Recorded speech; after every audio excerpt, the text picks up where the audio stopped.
It is now a few minutes after 7, and we're going to call the meeting to order. We can chew on this. Okay, Roll call? roll call, please. All right. Patrice Berlin. Here.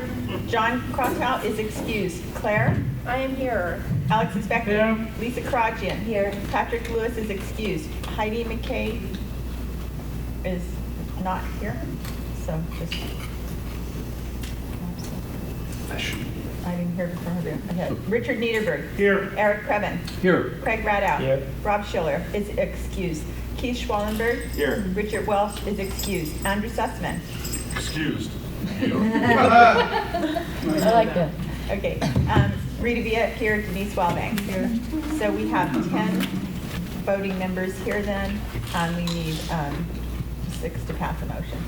Okay. All right. Let's see. Approval of, this should be the approval of September and October, or just October. October's board minutes? Yes. Did everybody look at or read the minutes? Yes. Yeah. And Okay. I had an issue, and I sent it to John, related to the board minutes, because he wrote down that motion 9A from GAC was voted down, which was a true statement, because at one point in the meeting, it was voted down, and then there was a big discussion after that. I viewed the recording. Then there was a big discussion after that about whether to take it up again or not to take it up again and to table it. And that happened after motion 9B was discussed and the decision was made to table. And the last words on the tape are your words saying item 9 is tabled, which tabled all of them instead of okay. just one. Those are the last words on the recording. I have the recording in case anybody needs to see it. I do have it on my computer, so. A point of Okay. order. I got it. I mean, didn't we vote on them severally?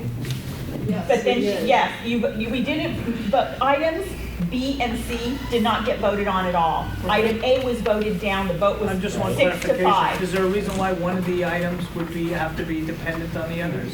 No, but the last statement, because then the question was, can we just table or reconsider this time? And you made the point that if it was going to be a formal reconsideration at the next meeting, that it would have to be by someone who voted against it. I mean, who voted on the prevailing side, meaning voting against it. But then the last item on the tape is the president saying, item 9 is tabled, meaning she was tabling everything. I'm okay with whatever the board wants to do. I just want it to be noted that is what it says on the tape. So I do have that. You're here. Wait, Heidi is here. I remember we voted no on Yes. that one, and then the other two That's correct. I felt were tabled. Right. I think that was my overall understanding of Right, the but moment. what the tape says is her last thing is that, and I'm okay with it either way, and I can explain that why. I just think the tape, which I did get the trouble to go and look at, does her last statement is the whole thing. Item 9 will be tabled. So I'm She okay. said the whole thing? Yes, it was item 9 is tabled. She didn't But say, she- no, she did not say the word the whole thing. Right. That is something I said right now. But her statement was item 9 is tabled. It wasn't motions B and C are tabled. So it's a little bit confusing, but I'm okay with whatever the board Well, let's would ask like the to president do. first what Right, her so- intentions were. So Denise, what were your intentions with saying that? Because I just want it to be clear, that's all. I don't even remember. You don't recall? No, and, you know, can we just do a show of hands that, do you want to revisit all of 9 or just B and C? I would like to just make a statement about the first item A. Item A, the way item A it happened is item A has happened by the city already. There was no, and that was based on the legislation from the state and the way motion J was written. So all that we were doing with item A was saying, even though it's already happened and even though the guidelines have been implemented, all we want to do is to send these additional comments in as a letter to the council.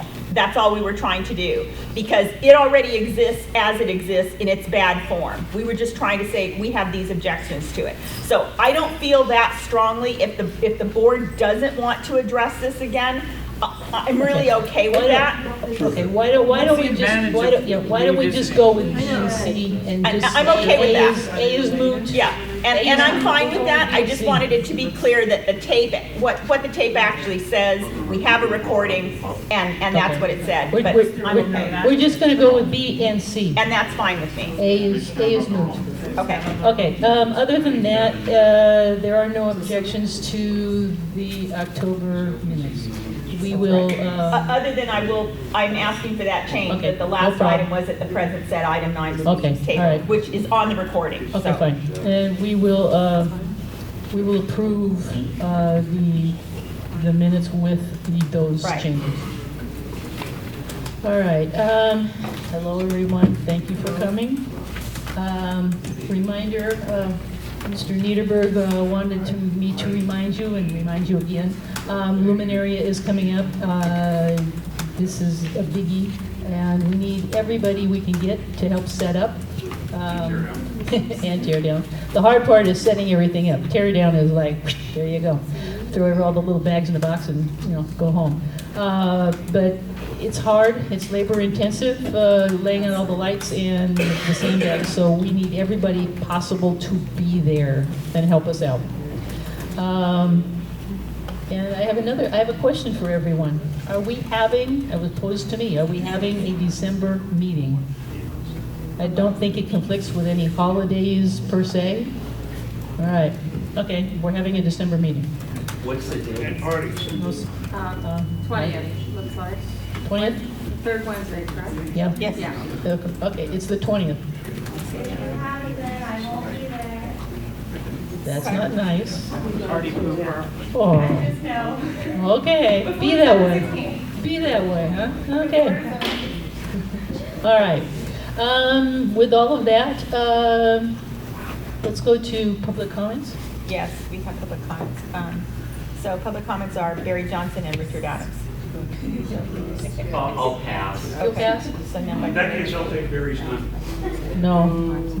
I'd like to first note that I really appreciate the SCNC giving me a first amendment platform. To remind everybody, it was a year ago this week that I wore this shirt here. And I was first told it was wildly inappropriate, and I asked how the truth could be inappropriate. I was told it was horribly ageist, and I said, as this crippled old veteran, she's a sick old lady. The best part was her name was Hillary. Going on to more important things, the hepatitis A infection that the epidemic I keep talking to you guys about is getting worse. The state is going through so much vaccine that they now have to spend even more money to buy it on the open market rather than get it from the feds. Nobody's talking about the second huge reservoir of potential Hep A transmitters and reservoirs, which of course would be our undocumented population that handles our food in the market, in the fields, and in the stores, and in those restaurants and everywhere else. Those of us that live west of Coldwater and are taken care of by Van Nuys PD, except for certain very small neighborhood sections. Officer Saldana is back. I talked to him today about a drug deal I saw go down earlier today, that afternoon, like 10 or 15 minutes previously.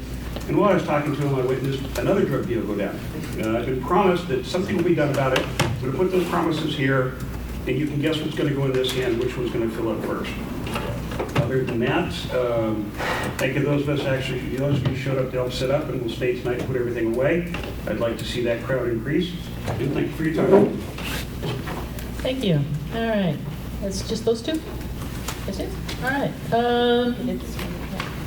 Yes, Jessica, you're up. Is there slow not coming today? I guess not. Good evening, everyone. How's everyone doing?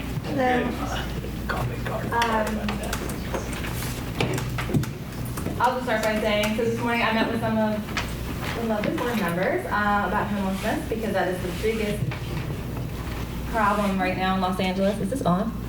It's on. Yeah. So I'm going to go out of order with my list today. So our office has been planning for some time to do a town hall because we are highly aware of, I don't like to be restricted, highly aware of the growing problem of homelessness. I think I've gone through my background before, but not to too much digress. I used to work in CD4 over the hill in Hollywood, and the homeless problem there was significantly worse. Since there's been a lot more development, people have been pushed out further. So some people that are homeless here have been here for quite some time. and others have just come here because the metro.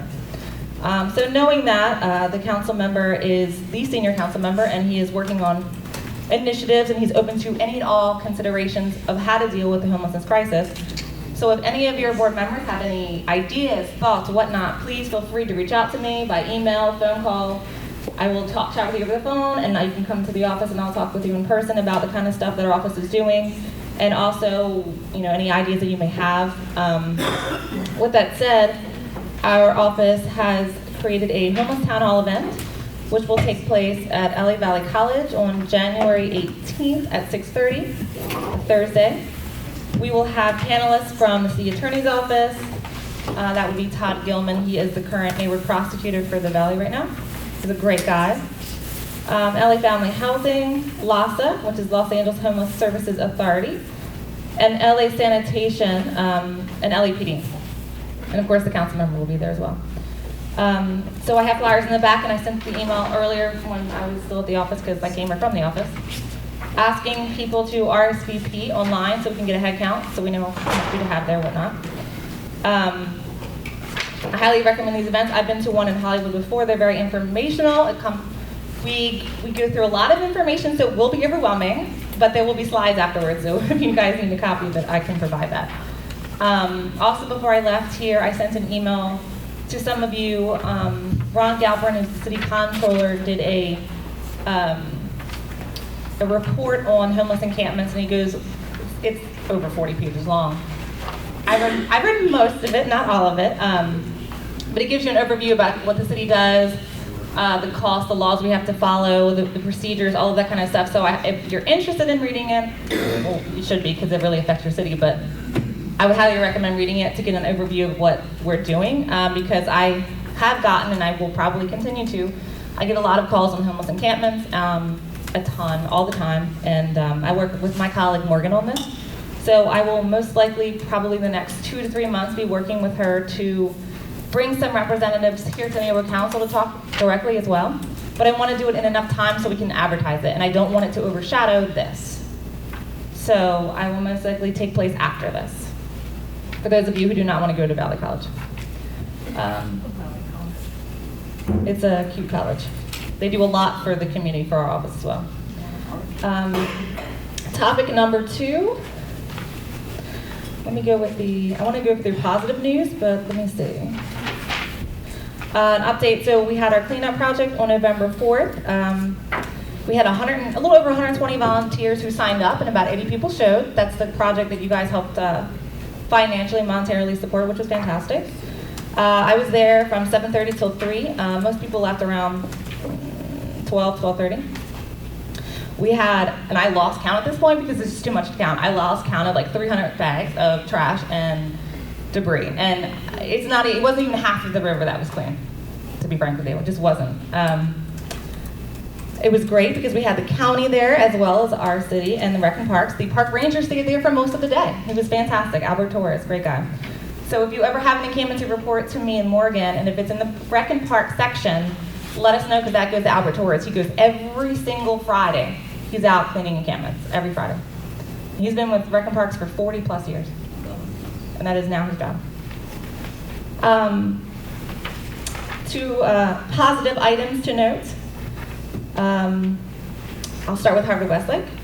The council members sent out an email, hopefully you all read it, on October 30th, with the announcement of Harvard Westlake basically suspending their plans to build the parking structure across the Coldwater Canyon, and announcing their purchase of Weddington Golf and Tennis. Fantastic news. I was told about it probably that Friday, so pretty last minute. Very excited about the news. I think it's a positive step forward. I know that there were school representatives that showed up last night at the SCRA meeting. 2 individuals were there last night as well, some people from the state. But I want to reiterate something the council member had said, because I have been getting calls on this and I have to repeat myself, so I will repeat myself again. This is the council member's words to a T. Harvard Westlake has been clear in stating that it respects the council member, insistence that no housing or above-ground parking structures will be built on the property. He's referring to the Weddington Golf and Tennis. So that is from the council member. The school has acknowledged that it will respect his desires. So we will hold them to that, and at this time, we still don't have any update, so that is the news. Some more fantastic news that's been going on since before I was here as well. Probably the second biggest complaint I get is cut-through traffic in Studio City. A lot of it comes from Hollywood. A lot of it's from Laurel Canyon, Ventura, all of that section. So the council member had requested a budget item last year, and it was approved this year, which will provide funding for a NTM study. So that is a neighborhood traffic management plan study. So it's going to focus on all of Studio City, not just specific sections. And the reason some of the people were curious about it is because there was word that Councilmember Rue, which is Sherman Oaks area, had conducted something what they thought was similar, but it's not similar. It's a much smaller scale. Brian Gallagher at the time, out of the kindness of his heart, because he's a great guy, met with some neighbors and tried to do some little patches here and there until he was called up to City Hall to deal with Vision Zero, which is the mayor's initiative, which takes up a lot of the time of Department of Transportation employees. So the council member asked for a separate budget for this.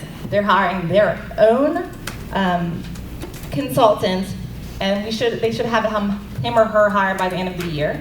Once that occurs, I will meet with them along with some people in my office. We will give them the overview of the area in general, the hardest hit areas, and everything will be on the table in terms of the kind of ideas that they will come up with to help to address the situation. The plan itself will take 6 to 9 months to create. So if they are hired by December, that's 6 to 9 months of next year. So, but it will happen, and it's going to happen now. It's been funded. I think that's everything. I have some flyers in the back. I also sent them out in email. Please feel free to send them to everyone and anyone who lives in Studio City and beyond who's interested in the Valley homelessness issue. We will post to our website, and I'll post to my own social media accounts as well. That's it from me tonight. Any questions? Yeah, I just wanted to make the statement that you missed saying that Councilmember Krikorian joined Colfax Meadows next door. Oh yeah, because I got an And I don't know if he did other ones as well, but I know it's he can't view the post, but he can post now. Correct. And there was contact information. I thought that was really a positive thing for him to do with outreach to the community. So just thank you and thank him for that. Yeah, I got that notice tonight. I was still sending out emails, but I did see it. Yes, you're correct. He now has an account. I do not, and I will not be getting one. I have way too many emails. I will never sleep. Jessica. Yeah. I mean, it's not lost on me. You know, we begged for the neighborhood begged for the councilman to release a statement regarding Harvard Westlake for months and months and months, and it was silence. But the day that this news shifts, that's when he decides to jump on the news and put out a press release and put out a statement. So I just want to point that out to you, that it's not lost on me, maybe it's not lost on other members of the community, and a bit disappointed then. Okay, so just to your point, he was in this neighborhood council. He did stand here and say, as the project was planned, he would not support it. That was his statement.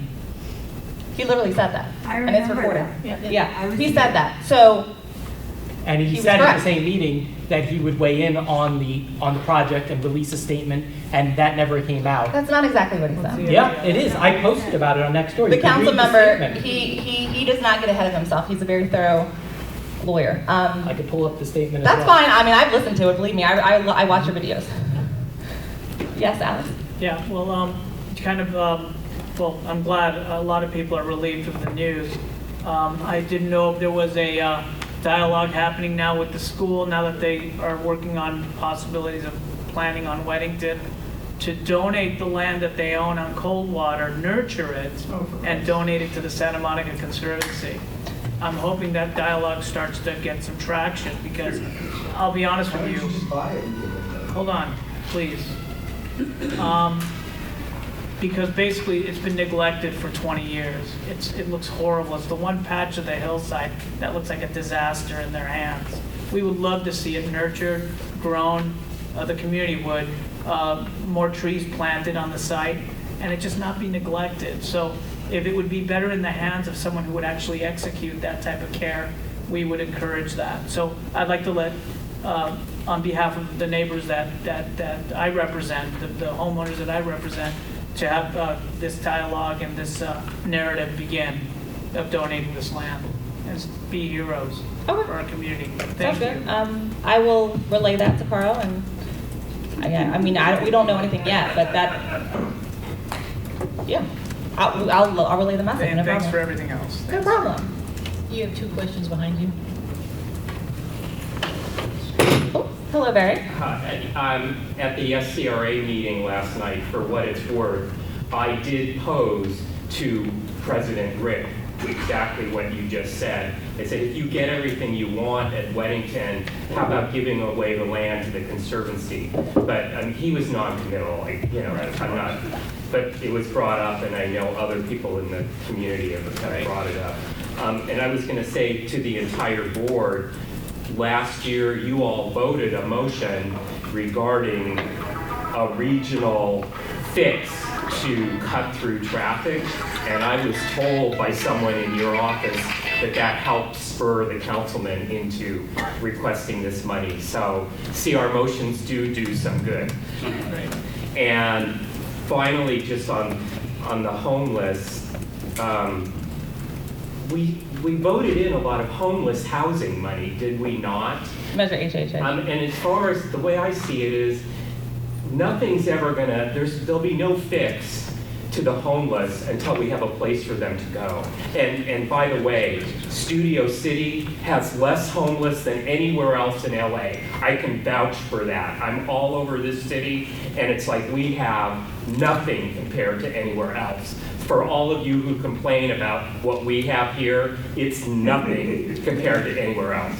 But my point being, we can't just shove them around. The only real fix is going to be a place for them to go, and it's got to be a place for them to go without conditions of being sober or whatever first before going. That's been the big issue. And our assemblyman discussed this at length last night at the SCRA meeting too, and said exactly that. I mean, they've got to have a place to go, and without conditions of being sober first. They go there and get sober. Yeah, some of the problems, there's a lot of problems, but some of them, so there's a requirement. So if some of these homeless people have dogs, they can't go into shelters. They're not allowed. They have to be off drugs. And the problem is that most of them that I've seen personally are on drugs. Yeah. And I'm not talking about weed. You know what I'm saying? Right. That's a legal drug. So, yeah, it's a lot of problems. It's a mental health issue as well. And I do encourage people to reach out. And the city is the most paid attention to because everybody lives, it's like your closest form of government. But the county is involved too. And so I encourage everyone to reach out and find out who their field rep is for the county, because they need to be made aware that you're having an issue as well. So they hear from me, because believe me, they hear from me. But they need to be included in that conversation because they own part of the river is their side. Right. So whether or not they choose to come or feel the need to, I encourage them to come to these meetings as well, to be honest with you, because I think they should be, because they have field people just like I am a field person. So, yeah. Two things. Expanding on what Barry's talking about last night for the SCRA meeting, for those that didn't attend, Rick Commons brought out I'm really floored how wonderful Harvard Westlake is. They bought this they're going to buy this property, and they've not gone to city planning and asked about rezoning. They bought it just so they can work with the neighborhood to figure out what they're going to put there. I have the recording if anybody would like to hear it, but someone's blowing some smoke. And the other thing is, I can't thank you enough for all the time that you've spent. You've come out to our neighborhood. We met in your office today. I am floored by your response and how open you've been to solving problems. Thank you. Thank you. Yes, Richard? Well, I have to say that I was rather pleased to see the email from SCRA, because when I first read all the news, the wonderful news from the councilman and Harvard Westlake and all this, as somebody whose favorite authors are Sun Tzu, Machiavelli, and Erwin Rommel, I was impressed at the great move that Harvard Westlake did, because right now, near as I can tell, they now have control of the two largest pieces of undeveloped land in Studio City, or relatively undeveloped land. And one is down in the flats and one is up on the hillside, and they have both of them. And you want me to let go of this? I could squeeze a little harder here, or vice versa. And rock, hard place, no assembly required. They're in a perfect position now to pretty much force the hand one way or the other and get what they want, or almost everything they want, on either property or both. And so a lot of people declared victory and woo-hoo, it's over and we've won. And the other hand I talked about filling up, that one's going to fill up first. And yes, the homeless are a problem. They hit this problem immediately. It's been developing for 20 or 30 years. I've been downtown where there's so many encampments that you can barely get down one lane of a 2-lane each-way road. And in the spirit of nobility, I think that since a lot of the voters here voted for many of the policies that got us where we are today, Studio City should start taking more of its fair share of the homeless. But that's just me. So yeah, Harvard Westlake, keep the weather eye on them, and don't trust them any farther than you throw the property itself. Thank you. No problem. Yeah. Hi, how are you? I have a quick question about, I think David Rue made a motion recently about controlling houses that get a little out of control in neighborhoods. I don't know if they're called party houses. Party houses, yes. Yeah, do you know the status of that, or if that is still moving forward, or? When I work. Yeah, and just make the final point, because there are people in the neighborhood who I know are here tonight who we talked about a little bit, because we have a house in that neighborhood where there is some activity. Is it Bluebell? No, it's not Bluebell. And it's Reclaw Drive, and there's a property that, you know, they park right in front of all of the homes. There's a lot of residents. Maybe there's conversion. You know, I don't know that we're trying to work with them, but is that law imminent? Yeah, I can find out details because I used to work there. So I knew that they were working on the party house legislation because it's a huge, huge problem in Hollywood. You know, people would block off streets. They'd hire like giraffes and elephants and you name it, they'd have it at their home, and they wouldn't live it out of them. They would just rent them out nonstop on Airbnb. I can check because I can send you the information, and I can also, you can actually send your email to the city, so you can go on their website, the city clerk, and then it'll automatically send you updates by email whenever there's something happening to the bill. So I can send you that. I'll just send you the bill, and then I can, if I have your permission, I can add your email, and you get automatic notification. Sure, great, thank you. And then I'll also send an email to my former colleague, who is, his name escapes me right now, oh my God. He's the deputy policy director at Whitmer's office, so it's one of the big things he's working on. Good, thank you. It's a great legislation. So far since I've been here since May, I've only gotten about 6 calls on party house issues. Mostly it's people running businesses out of their homes, essentially. Thank you. Thank you, everyone. Okay. All right. Since Mr. Schiller is, as far as I know, still in China, he's supposed to be back in December, the end of this month. The treasurer's report, I managed to get I was told that only the treasurer could download the monthly reports, but I found out how to do it. Everybody has the monthly reports, and we need to vote to approve the monthly reports. I must tell you that we have nothing to do with these things. I put in all of the receipts, and essentially the people at Dunn and the city clerk put these reports together. So every receipt is there, and they tell you how much we've spent and what it went for and how much we have left. We're supposed to vote on these things, so I think we need to do it one at a time. Yeah, it needs to be a roll call vote, and it needs to be on each one. And There are 2? there are two. For Yes. 2 months. We're doing September and October. I tried to get, last month I tried to get September, and everything was a little obtuse, but I figured out how to do it. Ask a couple of questions and it leads to the answers. All right, so you want to mark that because it goes away. Yeah. I don't know if we have to do these singularly or I think they need to together. be singularly. All right. And we have to do roll call votes, so let's see here. All right, Richard is not here. We're voting on September. Right. So this is Alex Isbicki. Yes or no? Yes. On September. All right. Andrew Sussman. Yes. Craig Ratto. No, because I never got reimbursed for my prior day. I know you tried. Yeah, they're cranky. Still no. All right. Eric. Yes, but This one. did we hear about that? I think the issue was I gave a heads up in August that I was doing the event for September, but it wasn't enough time to go through the budget committee and then come before here for a vote. So by the time I did the event, the receipts post the event. Yeah. I thought a board member, if they expend money and it's an approvable expense by the board, they could be reimbursed. Well, at the time, it was not really approved prior to the event. We tried to approve it understand. after the event, and they did not appreciate that. Who's they? You mean Doug? City clerk and Okay, Don. we can discuss it later. Thank you. Okay.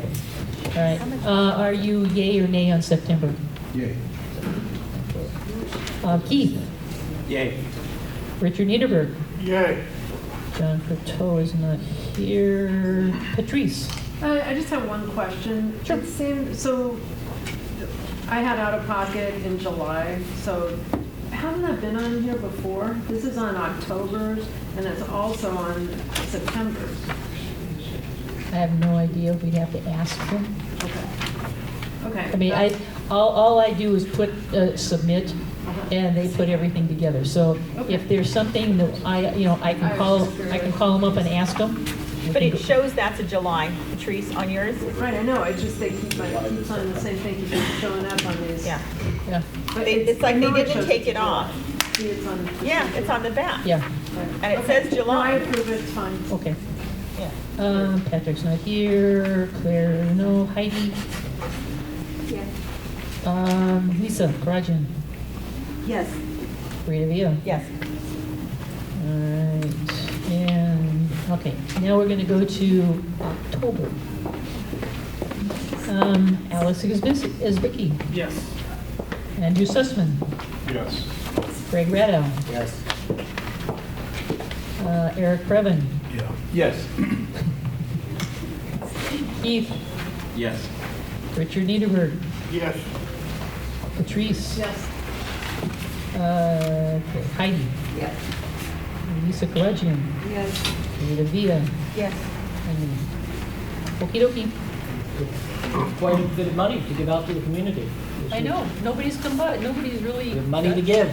Barry, we haven't heard from you. He's no longer part and parcel of that crowd. Great, even more money to give. All right. Okay, since there was no budget meeting and Patrick's not here, we don't have a report. We shall go to Mr. Barry Johnson.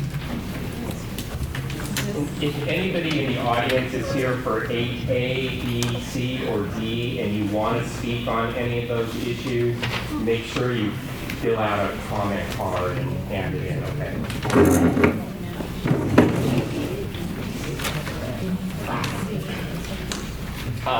Just a couple of things I was going to mention before I get to the first motion. What Jessica was saying about Krikorian and the money to look at ways and stuff.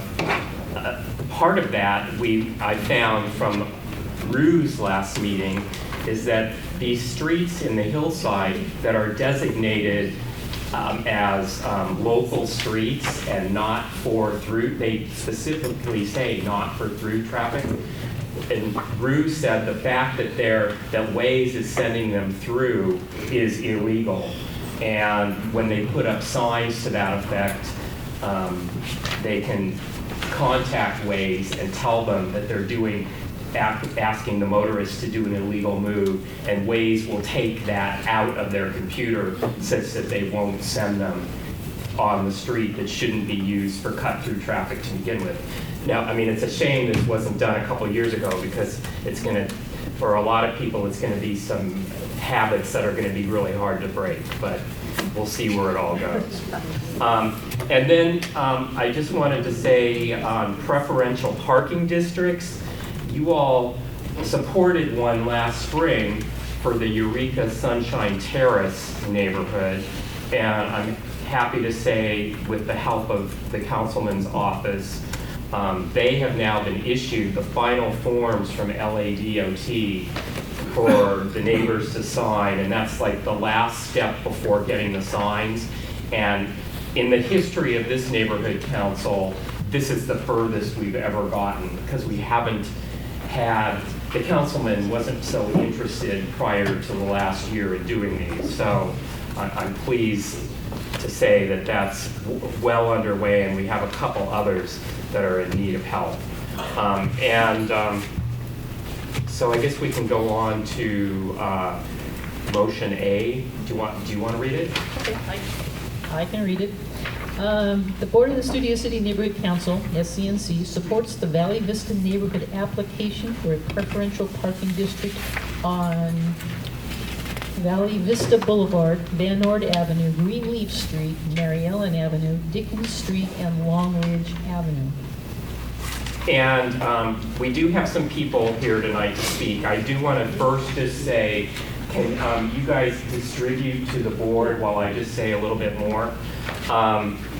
All of these preferential parking districts, including the one that's nearing completion, I just want to say, it is not, none of them in the end will end up prohibiting people from parking there. It's just that people that want to park for 8, 10, 12 hours are not going to be able to do so. It will be 2-hour parking. And the people that can park there all day will be the people that live there. But, you know, when our neighborhoods were built, they were never intended to be employee parking lots. They were meant for come and go parking for people visiting homes, for the homeowner themselves. And that's really the issue we're trying to address.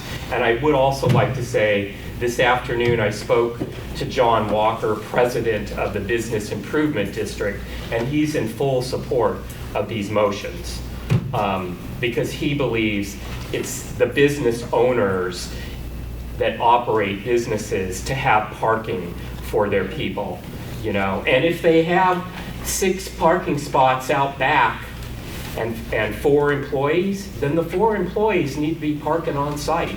And then they have 2, and then the customers can go park in the neighborhood, but at least it's turnover with 2-hour parking, because most customers aren't going to need to park all day. So I'll step aside and let, if you want to. Barry, just a quick point of information. Which of these are in the Business Improvement District, these parking programs? Aren't they all outside of it? No. Well, they're adjacent.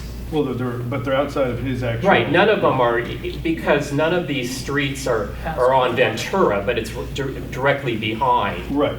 Right, so they're not in the Business Improvement District. Technically would be exactly. Close, but the other 2 are on the outskirts. On the outskirts, So it's easy for him to say.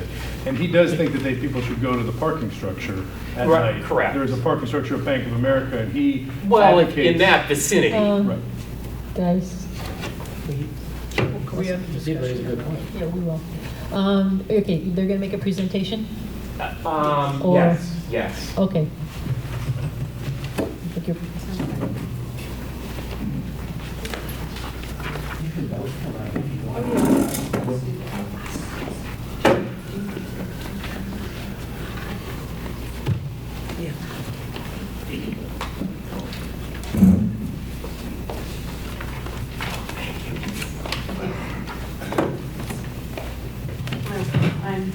I'm Daryl Alexander, and this is Fran Freed. She's been living in the neighborhood 30-some years, and I've been living here 16, 17. And since we have been living there, the parking on our street has become increasingly worse to the point that it's impossible. When I go out in the morning, if I invite friends over, there's no place for them to park. They have to park like 3-4 blocks away. If I want to put out my garbage cans, that's a whole nother matter. Half the time I put them in front of my driveway. I park my car in the driveway and I put them in front of the driveway because there are cars parked. 3 cars parked in front of my house where the garbage cans can go. There are businesses on Ventura Boulevard that are using our streets as parking places. In fact, I have talked to a couple of them, and there was one man in a truck. He was just kind of sitting there, and I said, "Oh, do you live around here?" He said, No, I work down on the boulevard. I'm just waiting for work to start." I said, "Oh, why don't you get parking?" He says, "Oh, yes, they give us parking, but they tell us not to use it because it's for customers." So we have all the businesses on Ventura Boulevard parking on our streets. There were a number of people that wanted to come, and I thought I would just read one comment of a woman on Dickens that couldn't make it tonight because she's got young children, but she said, "Hi, as you know, my family and neighbors are in big favor of setting up a preferential parking district on our street. We've had numerous street parking issues over the past couple of years that have made us question if we want to stay in this neighborhood." It's a common refrain. "On a daily basis, we have workers from the nearby restaurants parking in front of our home, blocking our driveway and front walkway. They take naps in their cars on their breaks before work, smoke cigarettes in front of our yard where our young children are playing, and change into their uniforms in the middle of the street. Then they park in front of our homes for entire shifts totaling 8 to 10 hours, blocking spaces that should be used for residents and legitimate visitors. We have also had people parking in cars, U-Hauls, and motorhomes in front of our house for weeks at a time, living out of their vehicles. I had to call the police numerous times regarding 2 specifically bad incidents in the last year, but I was told as long as a car's tires move in any way over the course of 36 hours, there was nothing they could do. Both my husband and I work, and we have a nanny who helps to drive our small children to and from school. She's constantly unable to find adequate parking on our street because workers and other people who have no reason to be parking in our area take it up. It's been a problem and frustration that all our neighbors have talked about for a long time, but no one has taken the initiative until now. Thank you," she's saying that to Fran and I, "for being the voice to bring these issues forward to our local government. I look forward to a resolution and to a safer, quieter streets for our children and residents."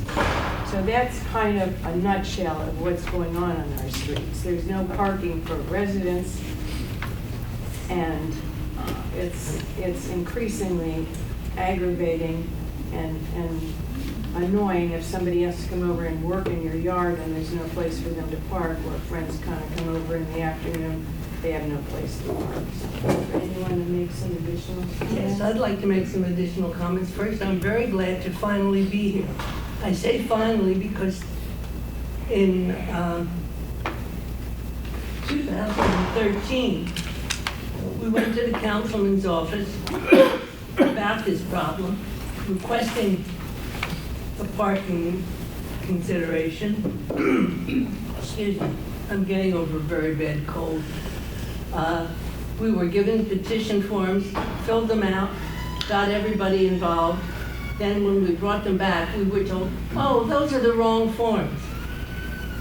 We went again this time to the councilman's office. That previous employee who gave us misinformation was not there. Someone else gave us petition forms. For 3 months, we went around and collected signatures on the petition forms we were given. We are now told we need to go get petitions again once we get to the DOT. That is not your problem, it's our problem, but it's everybody's problem, getting misinformation and trying to go through proper channels. We didn't know 4 years ago that we had to go to the neighborhood council. We weren't told. We have strong support. If you will look through this treatise, And if you will look at the pictures at the very back, you will see what is everyday occurrence. I don't want to speak to anything else. I would just like to mention that Dickens and Greenleaf are impacted from 7:30 in the morning till about 10. People who live on those streets can't pull out of their driveways because in addition to the problem with parking, there is no attention to the no-turn postings on those streets, and it's creating hazards, and that we haven't had accidents is thanks to I don't know who. We really, really implore you to approve our petition and allow us to start living the way we hope to live when we moved here. I was just going to point out, there's a map in here, and you can see that there are parking restrictions all the way around our little plot. The yellow lines it would be our district. It's half of this, half of Longridge, the eastern half of Longridge, and then the rest of the street. So there's no parking along Little Ventura.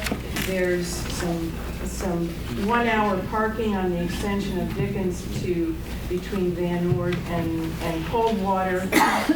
And there's District 51 parking on the other side. So everybody along the boulevard goes into our streets to park because it's the last refuge. So Thank you. Thank you very much. these are the people that have signed on the following pages. It kind of tells you. I tried to do it by block because I guess that's what we were supposed to do. So I put down percentage of people on each block that signed. So you kind of get an idea that there is support there. I think you'll be okay. And some beautiful pictures Thank you very much. of abandoned cars, Yeah. etc. Okay. Barry, do you want to? Is there anybody, any Do we other have any members of the speaker cards? public for Yes, 8A that want Yes, to speak? Okay. I have speaker Okay, cards. we have, we'll take the speaker cards then. All right. I turned in a bunch for them. Thank you, ladies. I got them. So I Very have two people that turned in cards. I'm not sure which motion. Someone named Larry Zabner. Are you on 8A? 8C. Okay, so you didn't indicate that, so I didn't know which one. So you're with the 8C group. I'll put that in this group. Okay, and then Joanne Deutsch, you just put 8? Yeah, I should have put 8C. At 8C as well, okay? I should be down for A through D. I'm sorry. Yeah. Rita Hundy. You're on D, right? Yeah. Yeah, okay, that's what I thought, but I just need to be positive. Okay, in which case 8A, George Alexander, please. Yes, I had a bridge club with 3 other older gentlemen. One of them was really crippled. And when he passed away a couple of months ago, he was coming up on 90 years of age. He would come to our house on the day that we were playing bridge. And more often than not, there was nothing in front of the house for him to park. And he'd have to go to Maryellen or Ethel and then walk back. I mean, I finally solved the problem by putting our family car out on the street in the morning before all the Boulevard workers arrived to occupy the spaces. And then he could just pull up on our driveway and it was a short walk to come into the house. But that's the sort of thing that's been going on. It's been used as a free parking lot. And I just think it's eminently unfair to do that to us. We're the ones who are paying property taxes, not the people parking. Thank you, sir. Karen, you I have your would like to hand. add one more thing. We not only have a lot of parking during the day, we get a lot of parking overnight, particularly on the days that there is street cleaning across Ventura Boulevard. We also get their vacation parking. And if you will check with abandoned vehicles, we call them frequently. Thank you. Maybe there are no other speaker cards. Okay. I thought you had A through D. I'm sorry, Richard Adams had I should- all of 8. So all of 8. So I just didn't know which unexpectedly. As most of you probably remember, I live in the neighborhood. We live on Little Ventura, which is no parking anytime. That was done 20-some years ago because both sides of the street were constantly in use. Limousines, people going to the restaurants, people working at the restaurants. They park on the lawn, they run over sprinklers, everything else. People couldn't get in and out of their driveways, you couldn't sit safely. And Greenleaf and Dickens are no different. They're about the same width. You have cars on both sides, and each road is now effectively one lane and not a very wide lane at that. Of course, it doesn't slow anybody down. And yes, the businesses need parking, but they're supposed to have parking. If they don't have enough, that's the city's fault. The city is the one who said you need this many spots. And the city doesn't enforce to use the spots for your employees. And not only that, but not only is the parking in the back in the neighborhood screwed up, but parking on Little Ventura, on Big Ventura, on the south side, since it is not metered, people park there all day. The city doesn't even enforce the no parking from 1:30 in the morning to 6 o'clock in the morning. So you get people staying there, you get people in, I see the employees coming from the residential area, and they're there all shift and they go back. The valets put cars in the neighborhoods, and something's got to give. I think this is a fair and equitable balance between the people who live there and short-term parking, people going to have a meal, going to do some shopping, and get on with their lives, not somebody coming to work who's supposed to have a business supply parking space right next to their business, so if they're going home with tips or whatever, they can get right in their car and not walk down the street and get mugged. I'm aware of that being an issue. But there are ways to deal with this. And one of the reasons this didn't come up to you before is up until recently, not only were no more parking districts being looked at by the city, but we were told by city attorneys and other people who knew what the hell they were talking about, or at least supposed to, that there was very good likelihood that the parking districts in general would be found illegal and unenforceable anywhere. So finally somebody got a solid reading from a judge or something on that. And now you're seeing a burst of these coming forward this month and in the coming months because it is a pent-up demand and the problem has only gotten worse. Now, this may not be the perfect solution, but what we're facing now in all residents' neighborhoods, not just the one I live in or the one you may live in, but is anywhere near any of the business districts here in town and anywhere up and down the Boulevard or anywhere else in the city, if there's not enough parking, why did the city allow that to occur? Why didn't they ask for demand more parking and enforce the parking enforcement for businesses? The city helped create this problem. Passing this will help at least mitigate the problem, and then maybe everybody can catch their breath and come up with a better idea. But right now, there aren't any better ideas, and I strongly urge you to vote in favor of this one and the other district, and in exchange for that, I won't have a comment on B, because it'll be basically the same thing. Are we gonna have discussion? Yes, relax. Okay. Should we go around the table and make the, for comments, please? Point of order, do you have to personally recuse on this, or no? Is this your neighborhood, are you in it? Would you be in it? No, I'm not in it. You're not in it? No. Okay, because I would be in the one. Yeah, for breakfast, so I'll have to- You're I outside. do not live in that Okay, area. fair enough. Would you like to start a discussion on this? If you would like Everybody, me to, we, I if mean- we are a board, we all may make comments. if we- Okay, fine, I will if you- give my short comment. I'm very sympathetic to the residents, as I said the other night, I went to the Transportation Committee. It must be very frustrating, but to support this kind of thing, I mean, I was just thinking about Ventura Boulevard and Street Sweeping Day. Well, the people go and they park in the residential neighborhood to avoid being ticketed. Now they'll be ticketed what?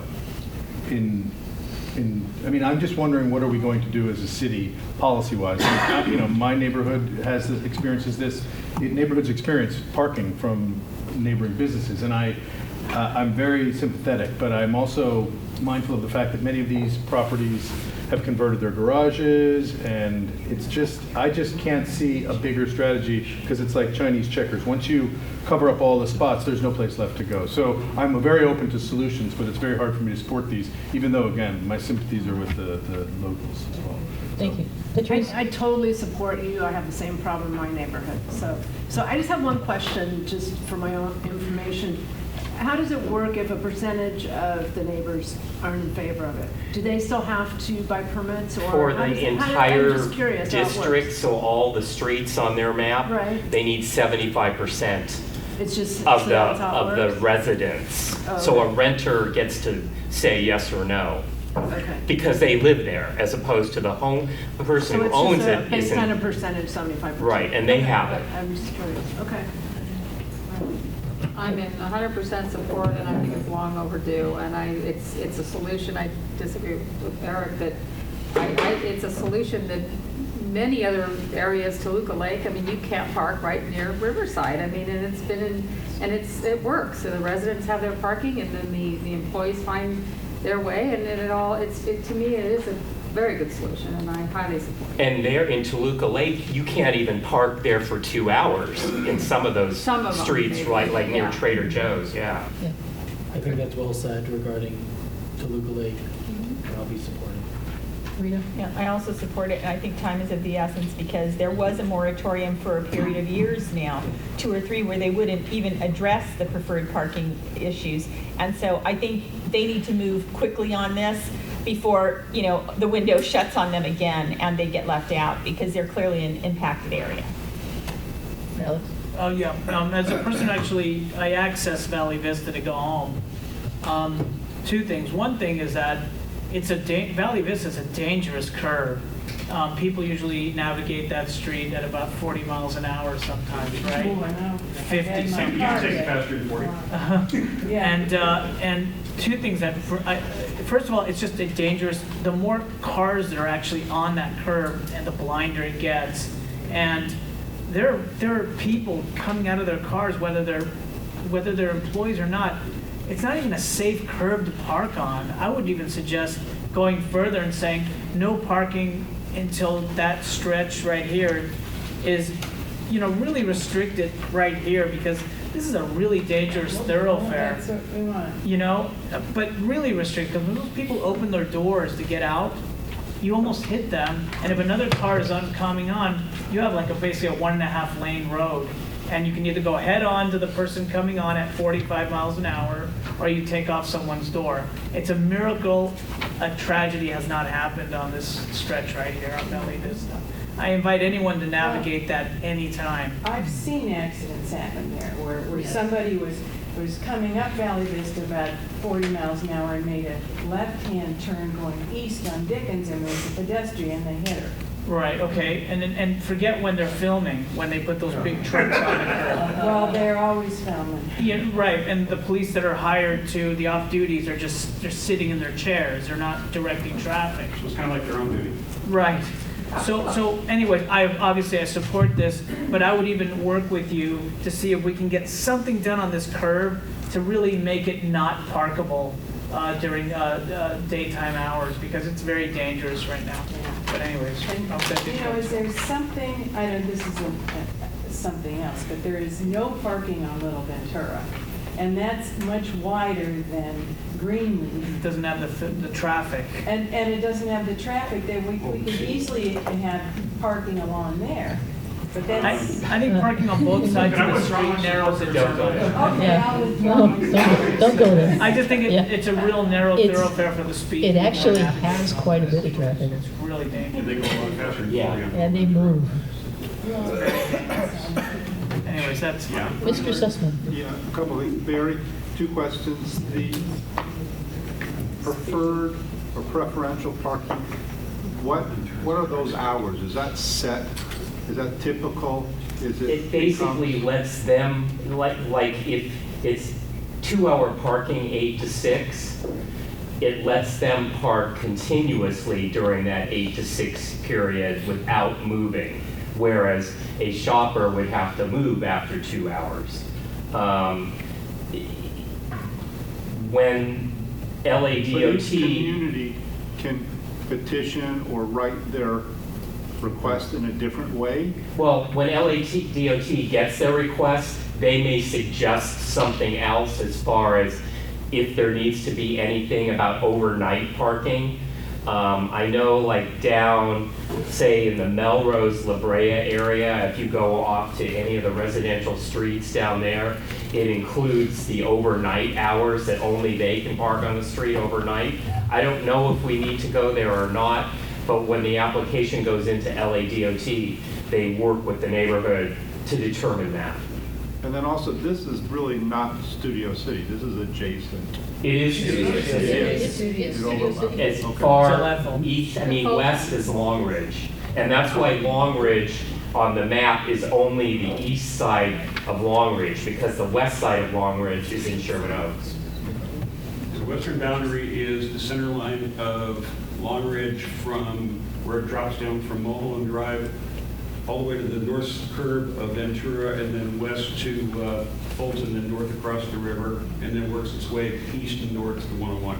Like Ethel and other streets. It's confusing because the addresses of the people that live along Longridge on both sides, they'll say their address is Sherman Oaks, but they're in You're in CD2. Studio and they're- City Yeah. district. Yeah. And if you go to the SCNC website and click on the map, it's pretty clear. Lisa? I completely support this.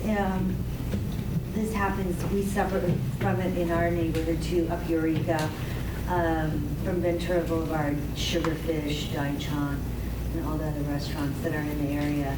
So I completely understand and empathize with what you're going through in your neighborhood. You know, I've gone down and spoken to the business owners, sent them emails, and had many discussions with the managers of restaurants in regard to the employees who do change outside of their car. And they really can't do much about it other than offering for their employees to take the metro or using the bike lanes and ride their bikes to work or carpool and whatnot.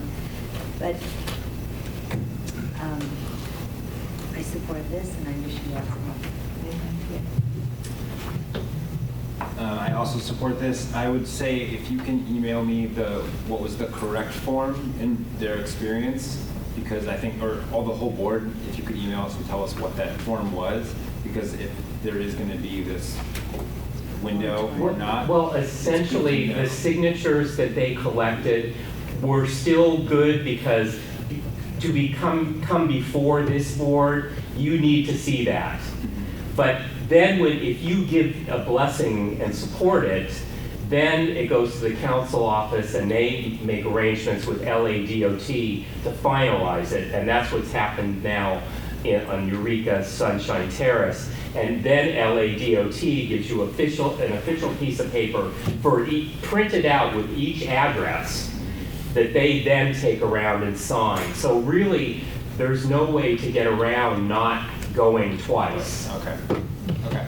Yeah, But they went 3 times. Right. But yeah. But I just mean that if and we can do this offline, but I just like the idea of summarizing the experience, because if we share that information, right, on Nextdoor, other people don't have to, you know. Okay.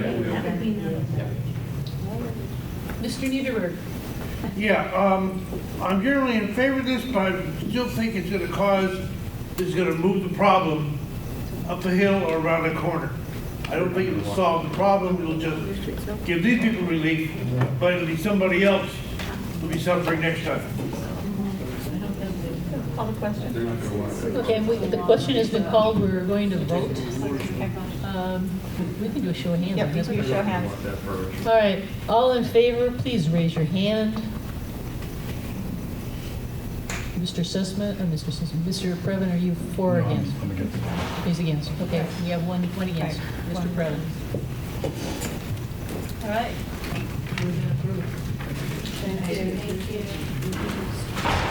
You want to read B? B, all right. The Board of the Studio City Neighborhood Council, SCNC, supports the Reclaw Drive neighborhood application. So I should probably recuse myself on this. Do I have to leave or not?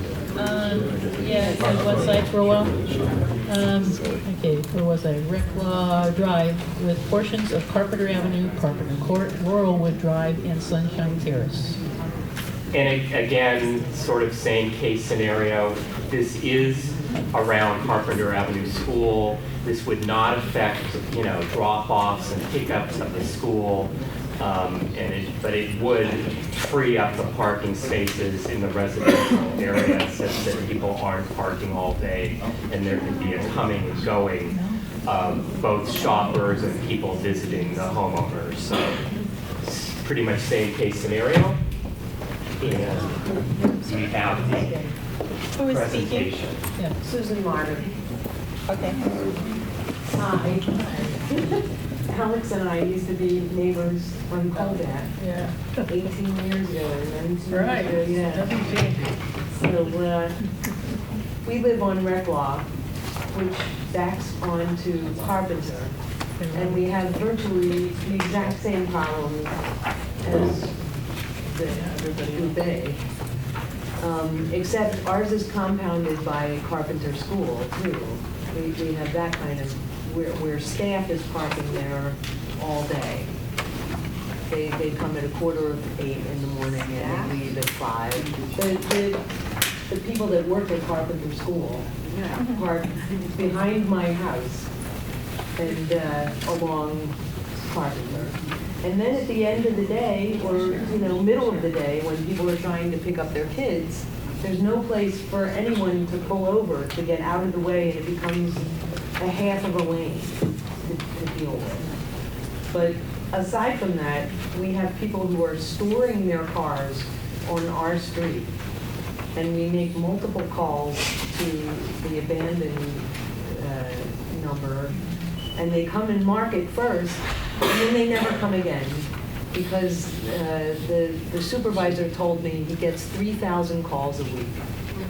And in fact, they come and mark it sometimes 10 days after you've called them. Right. Because there's a long queue for them to be able to come and actually mark the car. And then if they do get it marked, it takes them another 2 weeks to come and recheck to see if it's been there for 72 hours. Right. So we have many cars that are just sitting there for weeks at a time, where these people just park the car there and then Uber everywhere. So it's just their garage, because in one case near us, they made their garage into a gym. There are 7 people on the lease. They have 7 or 8 cars, plus whatever cars their friends have who come and visit and stay for a while. They're all storing their cars around. That's just one house. So basically, it's the same kind of issues that have already all been discussed. Right. But added to that, we've got a safety issue with Carpenter and the fact that traffic can't get up and down because of all the people parking. And then also another benefit we see of having the program in places that would maybe help deter the party house issue that we have on our street as well. And then I think We do have a party house issue. We have a house that's used for parties that they start at 2 in the morning sometimes, and they're 5. And then all their friends come and park for days, basically. And they're not really living there. So there's those 2 issues that weren't really talked about that we have in our particular area. Right. Plus the double parking that you get on Laurelwood when it's school time. You cannot drive on Laurelwood. We just avoided it. We go the back way to get wherever we need to go. But there's no way to drive on Laurelwood at certain times. It's very dangerous. We've complained to the school several times, and they said we try to talk to the parents, and we have a name and shame page on our. I've looked for it. I haven't seen the name and shame page, because I could post pictures there every day. But any day you go on Laurelwood, there are, and I talked to Officer Roush about it, and he said, well, it's 15 minutes every day, but it's not. It's kind of more like 2 hours every day. It's hours that this goes on. And it's because people are parked there continually, and there's no place for people to park and leave afterwards. And I too have seen people changing for work to go to the restaurants, and they're there. And the valet guys that are using our neighborhood for the bars afterwards, and the people that park and vomit. So we get that too. The other thing, it's part rubbish. No, rubbish. That's really sad. She said rubbish. Okay, rubbish. the other thing that I wanted to say too, because I think we are also very sympathetic to making sure that workers do in fact have a place to park. But in addition to the fact that their employers should be giving them a place to park, what they're doing is they're trying to maximize their valet revenues and denying their employees that place to park. So to address, the concern of where are these people going to go, maybe it'll put some pressure on the employers to actually provide the parking that they're required to park. The other issue is that we as residents don't have an option of taking public transportation to our house. We need our car at our house and a place to leave our car at our house. Employees actually have an option that we don't have. So, Sorry, what is your name? I'm Angela Curry. Okay, thank you. I'm just wondering if I can ask. Okay. Thank you, ladies. I think we have a couple of people in the audience. So Yeah, can we have Christopher speaker cards? Alexander. Huh? Christopher Alexander, please. Thank you. I actually live next to these ladies. I think it seems like people are kind of understanding this, but one of y'all brought up Toluca Lake, which I thought was really smart, because I used to have a business that we used to be on Riverside there in Toluca Lake, and I lived there for a couple of years. And we had to deal with the parking, and it was, as a business owner and a person who lived there, and we made it work, and it was fine. And I understand, Eric, we're sensitive to the businesses. One of the reasons we love Studio City is because we can walk to the restaurants and the farmers market, and we don't want them to go out of business, obviously, but I've been in that situation on both sides, and we made it work, and we didn't go out of business, and we've since moved to Burbank, and we have a lot of parking issues there, and we, as a business, I'm there, and it's not a big, we find a way around it, and everybody gets along.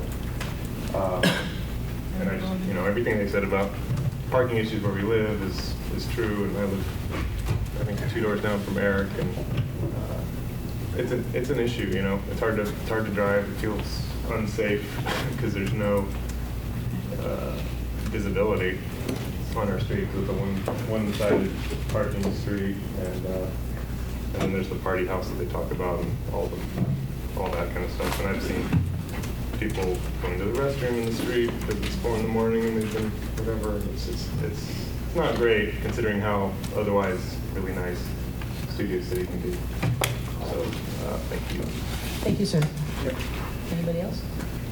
That's it for the cards for that. Okay, the board. So I'm totally supportive of you guys. One question, if you have this issue with this party house, why are you only asking for daytime limited parking? Why aren't you asking for 24-hour, 2-hour parking so you can limit that as well? I thought it was permit only at night.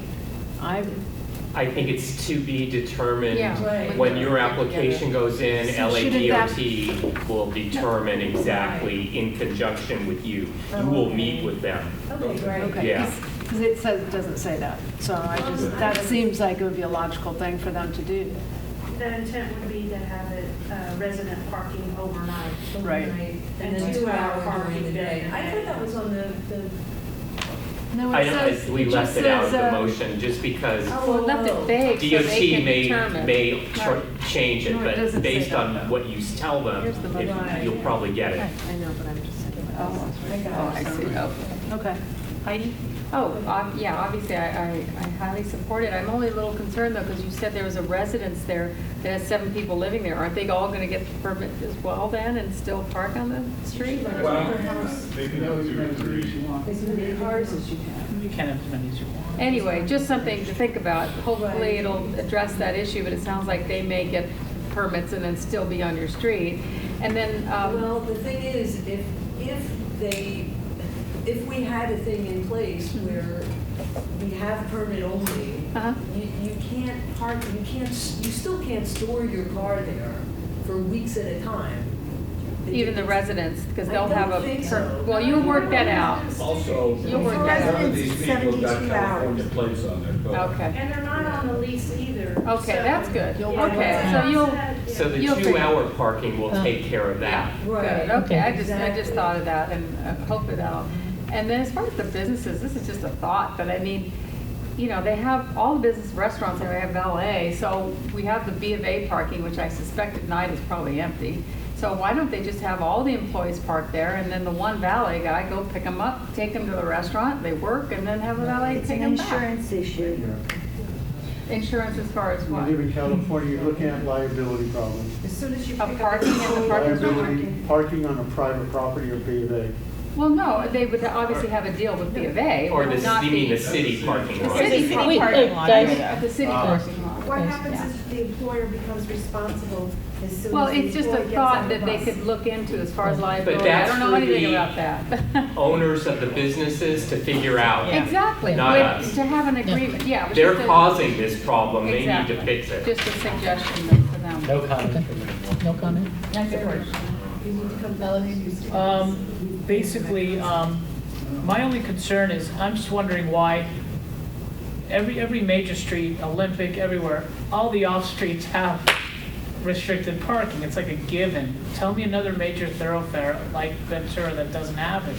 So we're kind of behind, right, Melrose, it's like 6 signs Yeah. long. You gotta be there for like. They've been a dealing with the calculator. problems a lot longer than we have. Right, so we're actually a little behind the curve here. My thought is also, a concern is creative business owners going a little higher, and I know we talked about they won't go that far, but what about an employer just telling them to park up about a half a mile up and bringing by a van and taking them to the, you know, I'm just saying, I would like to just see something, and we'll get there eventually, but I at least support this, and I would love to see something more uniform all around, because there's no reason for anyone to be parking there. The businesses have supplied parking that they were approved to run in the first place. Errant parking is not even a. You know, we've got a couple more in the works of PPDs coming up in the next couple months, and really after that, we've taken care of all of Ventura, south of Ventura. Will all, if they all pass, it'll all be PPD. Yeah, I would like to support this, but for 2 reasons, I'm not. Really one reason, but you know, I think we are kicking the problem down the road, and there's going to come back, and there should be more of a global. But the reason I'm going to vote against it is because my esteemed colleague, Mr. Previn, has recused himself, and he voted against it when it wasn't in his neighborhood. So in supporting him, I think I will vote against it. You have a right to. You're known by the friends you choose. I support it, but the bottom line is, it just sucks. Like, it just does. This whole parking situation. The problem is that the valley Ventura Boulevard does not have adequate parking, period. So it doesn't matter, you said it, kicking it down the road or whatnot. It did in the 60s and 70s. Right, but we we're didn't have all the so- restaurants. And the Correct. businesses that were there, you went and you left. You weren't there for 2 hours. That's the problem. Well, no, we didn't used to be a regional center. Right. They just service the local community. Now people come from everywhere. Destination. The entertainment is We've become a destination. Yeah, I just have a quick question for Barry or Susan. Did you guys do a canvas, like, for signatures at all, or? No, not yet. I thought we had. They haven't gotten that far yet. Okay, just curious, okay. Just, I was comparing the 2 things. And actually, we were trying to with them, not to have to do it twice. Right. If they get your blessing, then they can go forward and then just do the DOT application. Yeah, I just noticed one had it, one Yeah. didn't, so I had to ask. One had raised. We're learning as we go and trying to streamline it. You didn't get the right. I support it. Mr. Niederberg. Generally support it. I'm just concerned with a couple of things. One is that, well, CUC has become a destination location rather than a pass-through and cause the problem. But also, I think it's going to just, again, move the problem around with a Band-Aid. It doesn't solve the problem. Solves their problem. Solves their problem. All right, everybody, we're going to do another show of hands. Everybody who is for, please raise your hand. Mr. Sussman, I'm assuming you're opposed. Okay. Everybody is for Mr. Sussman. You can bring in Mr. Previn. What if I forget? Can we vote on that? Too late, he's your friend.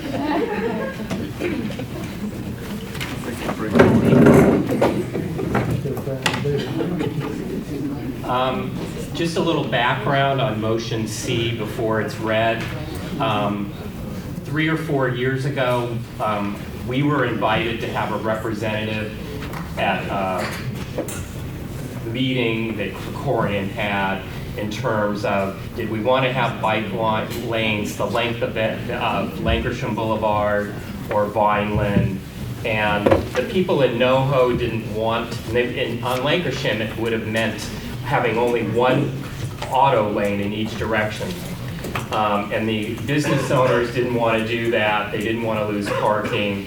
So we went along at the time with Vineland. That was Krikorian's suggestion.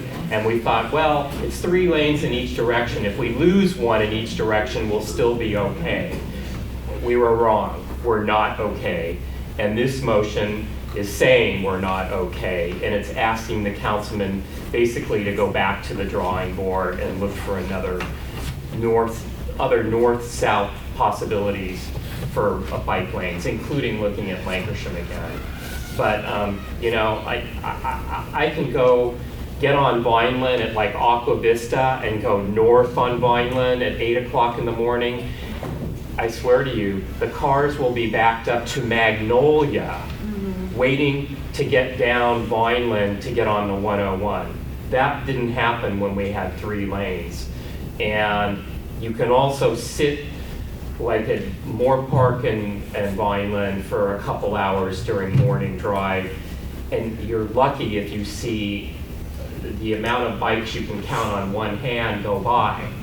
So nothing against bicyclists, but it's like there's got to be some use before we can justify taking car lanes away. So, and as many of you are probably familiar with Playa Vista, Mar Vista, Vista Del Mar and Playa del Rey, it was an experiment that didn't work, and they just put Vista Del Mar back to the way it was. So they needed more public input there, and we probably need some more public input on this. So that's where this motion is coming from. All right, motion C. The Board of the Studio City Neighborhood Council, SCNC, requests that Councilmember Paul Krikorian restore the 3rd automobile traffic lane in each direction on Vineland between Ventura Boulevard and Chandler Boulevard, and re-engage the public's input on solutions for north-south bicycle lanes in Studio City, West Toluca Lake, and NoHo, to include the possible use of Lankershim Boulevard. And just one other side note, that both Toluca Lake Neighborhood Council and NoHo Neighborhood Council are looking at doing similar motions to ours right now. And I think we have some speakers. I just want to make a comment about the fact that we're saying, including the possible use of Lankershim. I wanted it to be noted for the record that the board, not the one currently seated here, but the SCNC board did vote against having bike lanes on Lankershim. We supported the business owners there when they were opposed to that. So this Correct. would be a reversal and we're of that just saying, position. look at it, but Right. this board, if they did this and Krikorian asks everyone again, and then if they choose Lankershim, this board might vote against it. Right, but I just wanted Yeah. this board Yes. to know that, Sure. that a prior board had voted to support not having them on Lankershim. So. And we didn't actually do a vote to have it on Vineland. That was just the group that was meeting. That Right, group. This right. board did not vote to put Krikorian it just on. decided Yes. that was the easy way out, and we all thought it would Right. work, and it didn't. Right, but this board didn't vote for that. Right, but now we have a new set Yes. of circumstances. We have speakers? Well, now we've done it, and we know what the Right. consequences are for real. So. Okay, yes, speakers. So John Ruffner. Hi.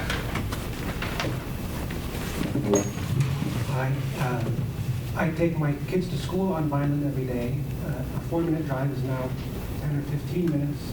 We're very often late, all because of the traffic is backed up. What the previous speaker did, Can you hear me better? Yes. What the previous speaker didn't mention is that those bike lanes are also extremely dangerous. Partly for the bikers, I've ridden on them myself on a bike, and I did not feel safe. I rode with my kids. I was worried about my kids. They're just too dangerous with all the traffic next to you. But it's also bad for the cars. My wife the other day was trying to make a left turn through that horrible backed up traffic, and there was another car coming down the bike lane at full speed and almost hit her. So maybe it was a good idea, but it did not work out. They have to go. Thank you. Paul Soriale?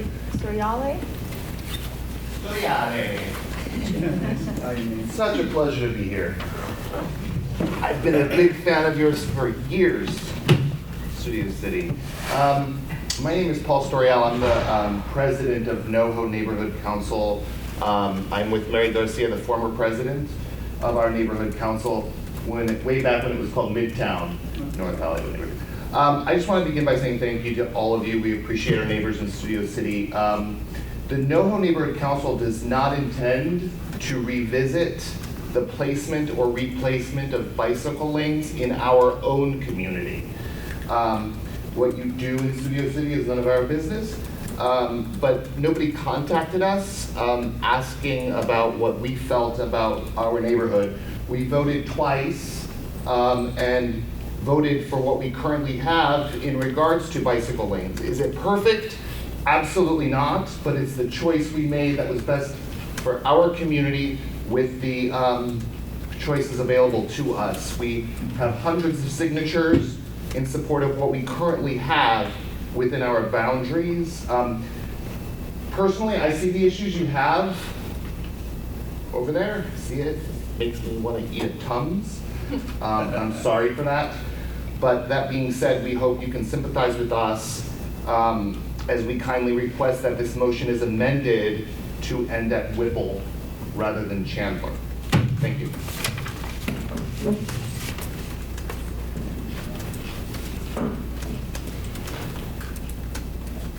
I'm sorry, John Siegel. Josh Siegel, I'm sorry. Either way, sorry.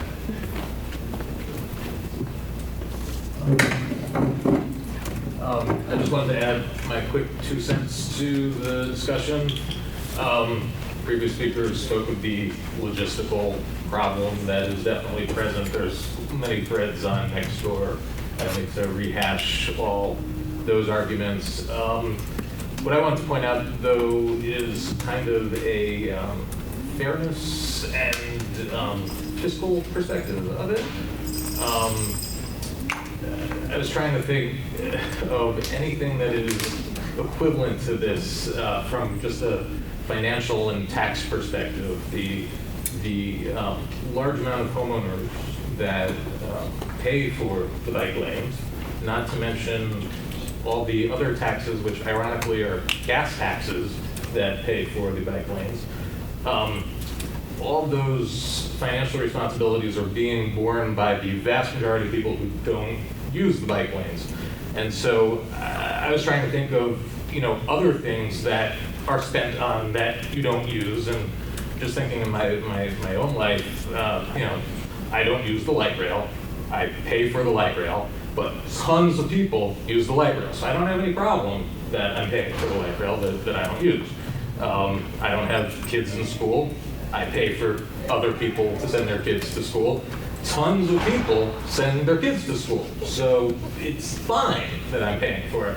But when you look at the numbers of cars versus bikes, and with those other 2 examples I gave, it's like maybe 3 to 1, 5 to 1. But this is like not even 100 to 1 or 500 to 1. This is many thousands to 1 if you stand on Vineland and count the number of cars versus the number of bikes. It's literally in the thousands to 1. So just from that perspective, I don't see why the very, very many are paying for something that's used by very, very few. I salute the city for trying to, come up with a solution that would change behavior and get people to do something that's good for the environment and good for the city. But this is something that's been in place for like a year and a half, 2 years, and they had this, if we build it, they will come mentality. They built it, nobody came. So I think it's more than fair that, they've had a chance to do that. And since the numbers are so off kilter, I think there either needs to be a quick reversal or some sort of implementation of a plan of, okay, if we can't get a certain amount of people to use the thing that we built, we have to go back to the drawing board and find something else that makes sense.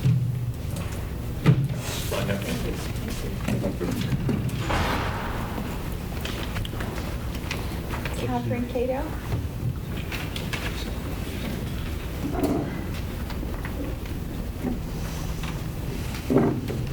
Hello, Council. I thought that the original 2010 bike plan was beautiful. It was designed by urban planners. I supported it completely. That plan was changed without very much public Studio City outreach and put on Vineland, which was never part of the original plan, though it is now shown as part of Mobility Plan 2035. We do have bike lanes in Studio City, both on Colfax Avenue and Tahunga Avenue, which seem to be working well. I thought that they were a great success. The Vineland bike lane is another story. As you know, this is a terrible place to have a bike lane because it is at the confluence of 3 freeways, both on-ramps and off-ramps, and between 2 elementary schools, shuttling their children to school in the morning and in the afternoon picking them up. Vineland also does not seem to be created for connectivity because it does not go to the metro and travels the same path as the bus to get to the Orange Line. The planners originally had a good plan, but like everything good in LA, it had to be monkeyed with. If the original bike plan was not able to be accomplished, they should have omitted the bike lanes, not substituted them with terrible ones. We should save money to create a Class 1 separated bikeway, possibly elevated bikeways, and add parking garages to those areas and businesses that need them. We need everything to adequately support a truly successful bikeway that can be used by commuters, people in the neighborhood, families with children, even myself might get out there on the bike lane. Now we only have some lines painted on the street, creating dangers for both bikes and cars. I tried to get improvements to the Vineland bike lane. I worked with both Krikorian's office Transportation Director Doug Mensman and Oliver Howe from Transportation Engineering, Los Angeles Department of Transportation Active Transportation Division. LADOT advised that there were no studies of traffic before the bike lanes were installed, and it seems there is no requirement to do so. The Los Angeles Bike Coalition provides the bicycle counts to the LADOT.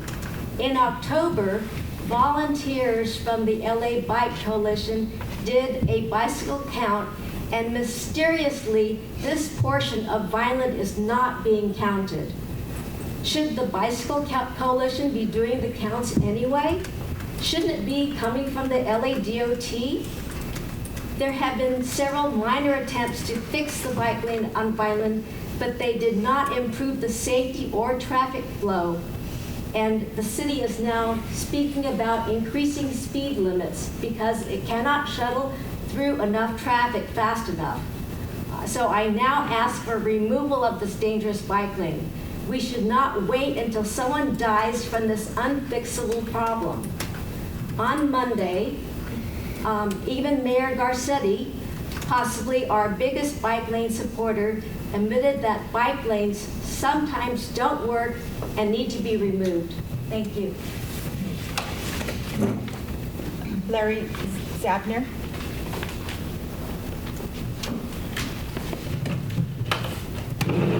Let me first say that I am a cyclist. I've chosen not to cycle on the streets. The mountains are way safer. I live in Studio City and I work on Vineland in that newly remodeled building on Vineland at Moore Park. I can tell you the number of bicycles that I've seen. My windows in my office face the bike lane, both sides of Vineland. I might see one bicyclist a week or two. In proportion to what Josh was saying, it seems to be an expense unused. I can tell you that the dangers of driving along there have become immense. Just look at your safety cones down by the freeway. They're damaged already.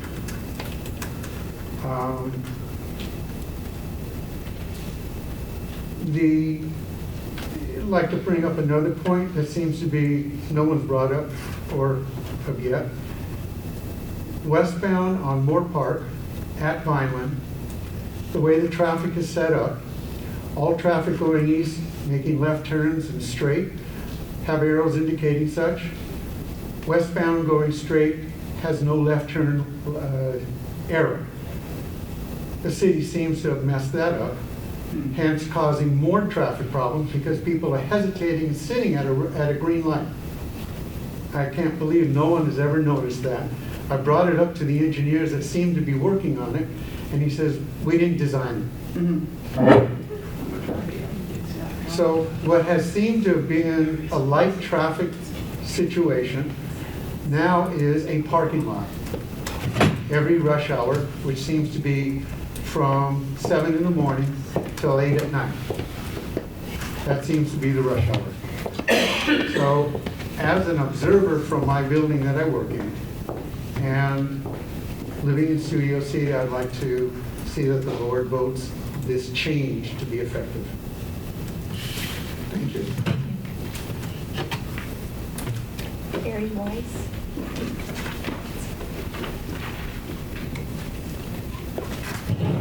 Hi, board. I've lived at Whipple and Satsuma for the last 20 years. I was on this council that the mayor, or not the mayor, the council member had drawn together to determine where to put bike lanes for this connectivity. I was also in favor of the Vineland bike lanes until we got them. Then it's become a nightmare. The danger to bike riders, and get this, I bought a bicycle this summer to ride to the gym over at Universal. I did it twice. It was so frightening, not only because I'm a bad driver, but because of the other drivers. I tried the Vineland bike lanes. They were awful because the cars don't exactly know how to navigate them. We also have a problem in that on Vineland, just south of Whipple, there are one off-ramp from the 101 freeway going north and one on-ramp on the 101 freeway going south. Those become bottlenecks, especially because they've taken away the bike lanes, so they block traffic. And because at Whipple, you're allowed to get into the bike lane to turn right, it causes all sorts of problems. I've noticed bike riders on the sidewalks. The reason being is because, and I did the research, protected bike lanes are effective. That means not painting separate lanes on the street. It means separating the bicycle in some way, such as a sidewalk does. That saves lives. That also gives bike riders an opportunity to ride. As a matter of fact, in this area, riding the bikes on the sidewalks makes a little bit of sense because there's nobody walking there. My last point on this is this was supposed to be part of this bicycle plan connectivity. Well, once you get to Ventura Boulevard on Vineland, there's no connectivity to anything. You're out on your own. And trust me, I rode my bike those 2 times there, and oh my God, it becomes just the Wild West. So, the idea of the connectivity was to get to the red line. Well, between Vineland and going on Ventura Boulevard to the red line, you're pretty much risking your life. You might as well just walk your bike on the sidewalk. So I ask that you support this motion, especially because we'd like to see the community become involved. Next door had pages and pages and pages of comments regarding this issue. That's why you see people out tonight talking about it. And we had many more that were on next door also wanting to see if the city can come up with a different remedy. There's got to be something. You know, in Holland, they have, like someone said here, raised bike lanes. They're amazing. Something, I don't know what it is, but this isn't the solution. We thought it would be, but it just didn't work. That's it? I'm sorry, Richard Adams. No, it was only B. You're right. I chose not to speak on B. One quick question for the gentleman in the audience. Where is Whipple? By the fire station. North of the 101. Okay, so that's, Whipple is the end of our territory. Okay, I would politely suggest that Barry consider that as a friendly amendment. Just his business, not mine. Someone else. Couple things. I say all these comments as somebody who's been riding a bicycle since I was young and had a future, and you can count my age with a single digit. I've also almost been killed more than once on my bicycle. Motor Vehicle Code may be in your favor as a bicycle rider, but the laws of physics are not. Last time I looked at California Motor Vehicle Code, riding your bicycle on a sidewalk was illegal because the bicycle is qualified as a motor vehicle. It may have been changed, but the last time I looked, that's what it was. I know because I've gotten tickets on my bicycle for violating traffic laws. As for bike laws being protected, they had a protected bike line in New York City. You'll notice some people still got killed on one recently, although that was a deliberate act. When I drove down the street one day trying to get someplace in the middle of the day around here, which you all know is always an exercise in patience or lack thereof, I was going up Vineland because it was a fairly easy transit. And somebody was paving over a perfectly useful lane of traffic with bike lanes. And I wondered to myself which crack-smoking idiot came up with this idea. And then I found out the city did it, so the obvious answer was all the crack-smoking idiots came up with this idea. It needs to change, it needs to go, this is wrong. And really, as somebody else pointed out, these streets are paid for by a lot of things, but none of it includes sales taxes or, well, very rarely sales taxes, but there's certainly no yearly vehicle taxes on bicycles to help defray the cost of their infrastructure and the rest of the infrastructure they use, nor are they required to carry liability insurance, nor are there any licensing fees for their users, all of which would help generate revenue to pay for all these special items that they think they're entitled to. So when they step up and start carrying a full share of the weight and obey all the laws of the traffic and keep up with traffic, the flow thereof, etc., and tote their fair share of all the burdens as well as asking for benefits, I would think a lot more people would be receptive to their specialized requests. And until then, I strongly urge all of you to approve this motion, especially if you adjust the boundary, but that's at the very end of the board. Thank you. We have one more person, Mary Garcia. Oh, Mary? Mary Garcia. So she now submitted a card. Hello. Hello. It's been a long time. Yes. Like almost 15 years. Former president of NoHo Neighborhood Council and on the board since the inception. I just wanted to take a moment to talk briefly about the bike lanes. We've had hundreds of people sign petitions against it. And not because they don't like bicycles, they also realized that it was not, Longridge was not a place with bicycle lanes. And as far as, it would be like putting bicycle lanes from, say, Vineland to Coldwater Canyon. You know, I don't think the businesses would like that very much. And so neither did ours. They have a huge investment in NoHo. And you know, it comes and it goes. It's ebb and flow. And it's just starting to liven up again with new businesses and new people. And I kind of wish that they would stop, it would stop growing so fast, you know, but that's not going to happen. And I don't believe that there is a solution, an honest solution about this, but, and I feel badly that the lanes don't work well from Ventura to what is it, Camarillo or something? That there's a problem. But beyond that, if you start out at Camarillo, you're free to go, wherever you want to go. And the Chandler, when you get to Chandler, you're talking about the train, the metro is 2 blocks away. So, and that was intentionally done. So it was easy access to the metro. So beyond that, it goes, Vineland will go all the way up to, it's the longest running street in this part of the valley, from mountain to mountain, period, end of story. With that, it's ancient.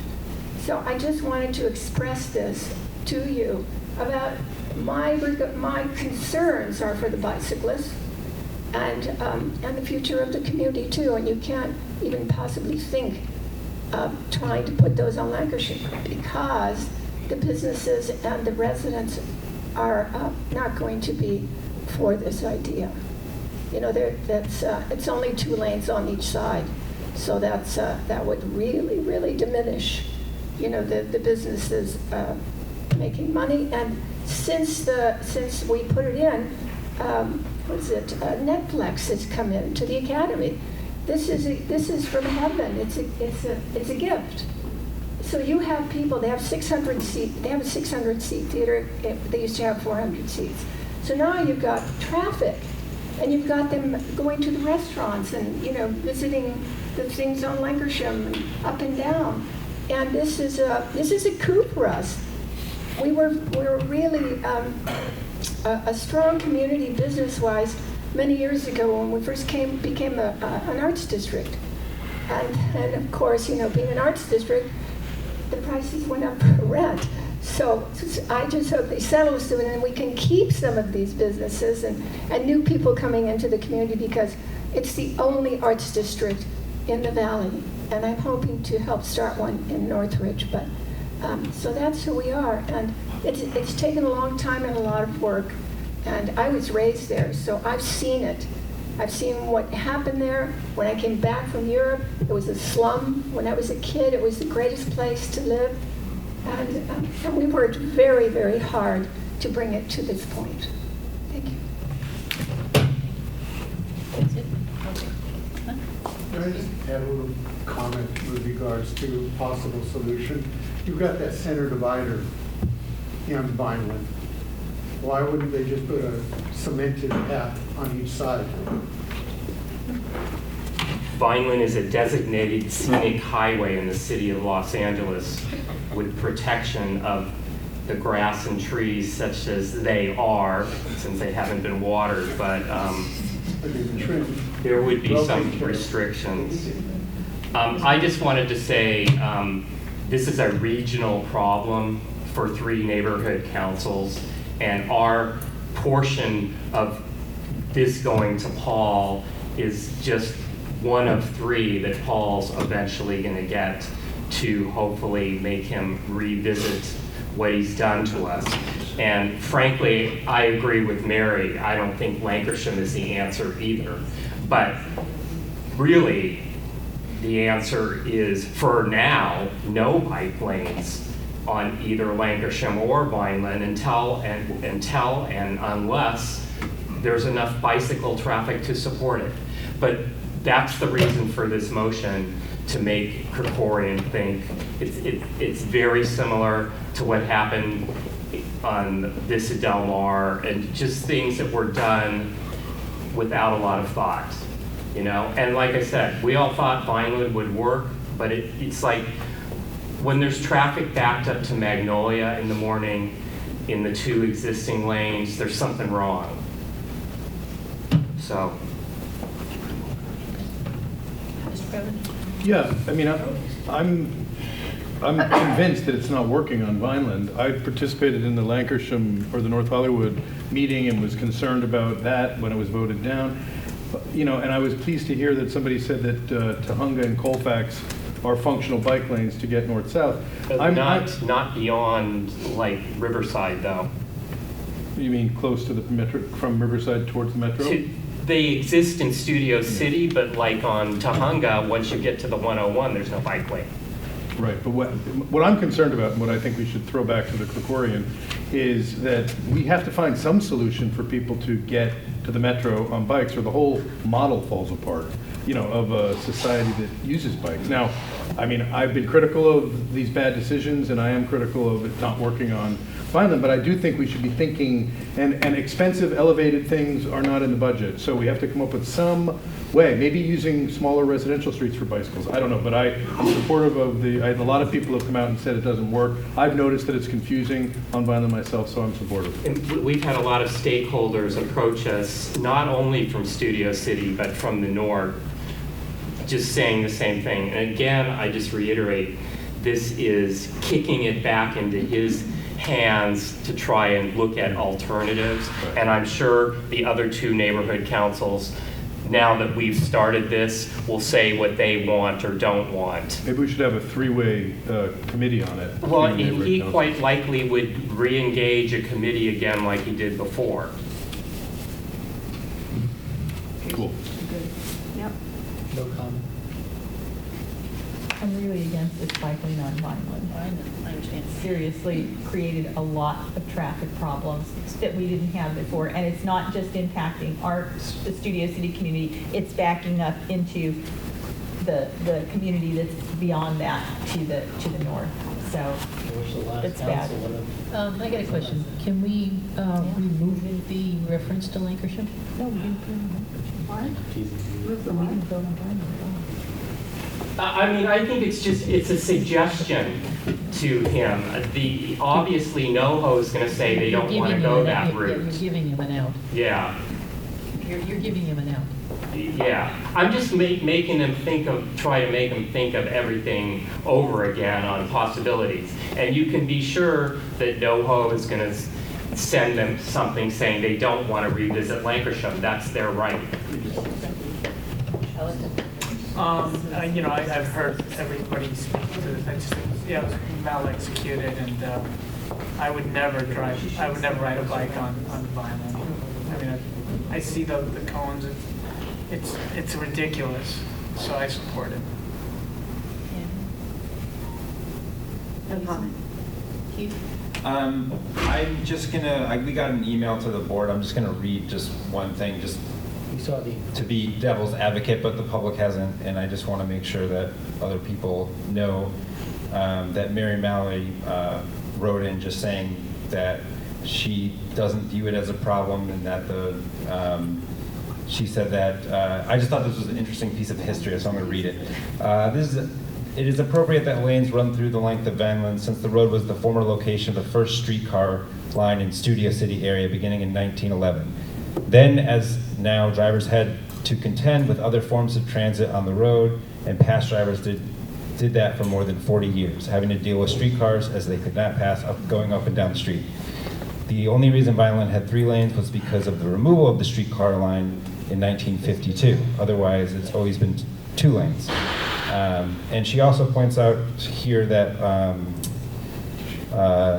putting them on Lancashire shows a lack of intelligence, since it's currently 2 lanes each way. That means that 1 lane on each side would be removed, leading to 1-lane traffic for Lancashire, which would obviously cause more problems. So sure.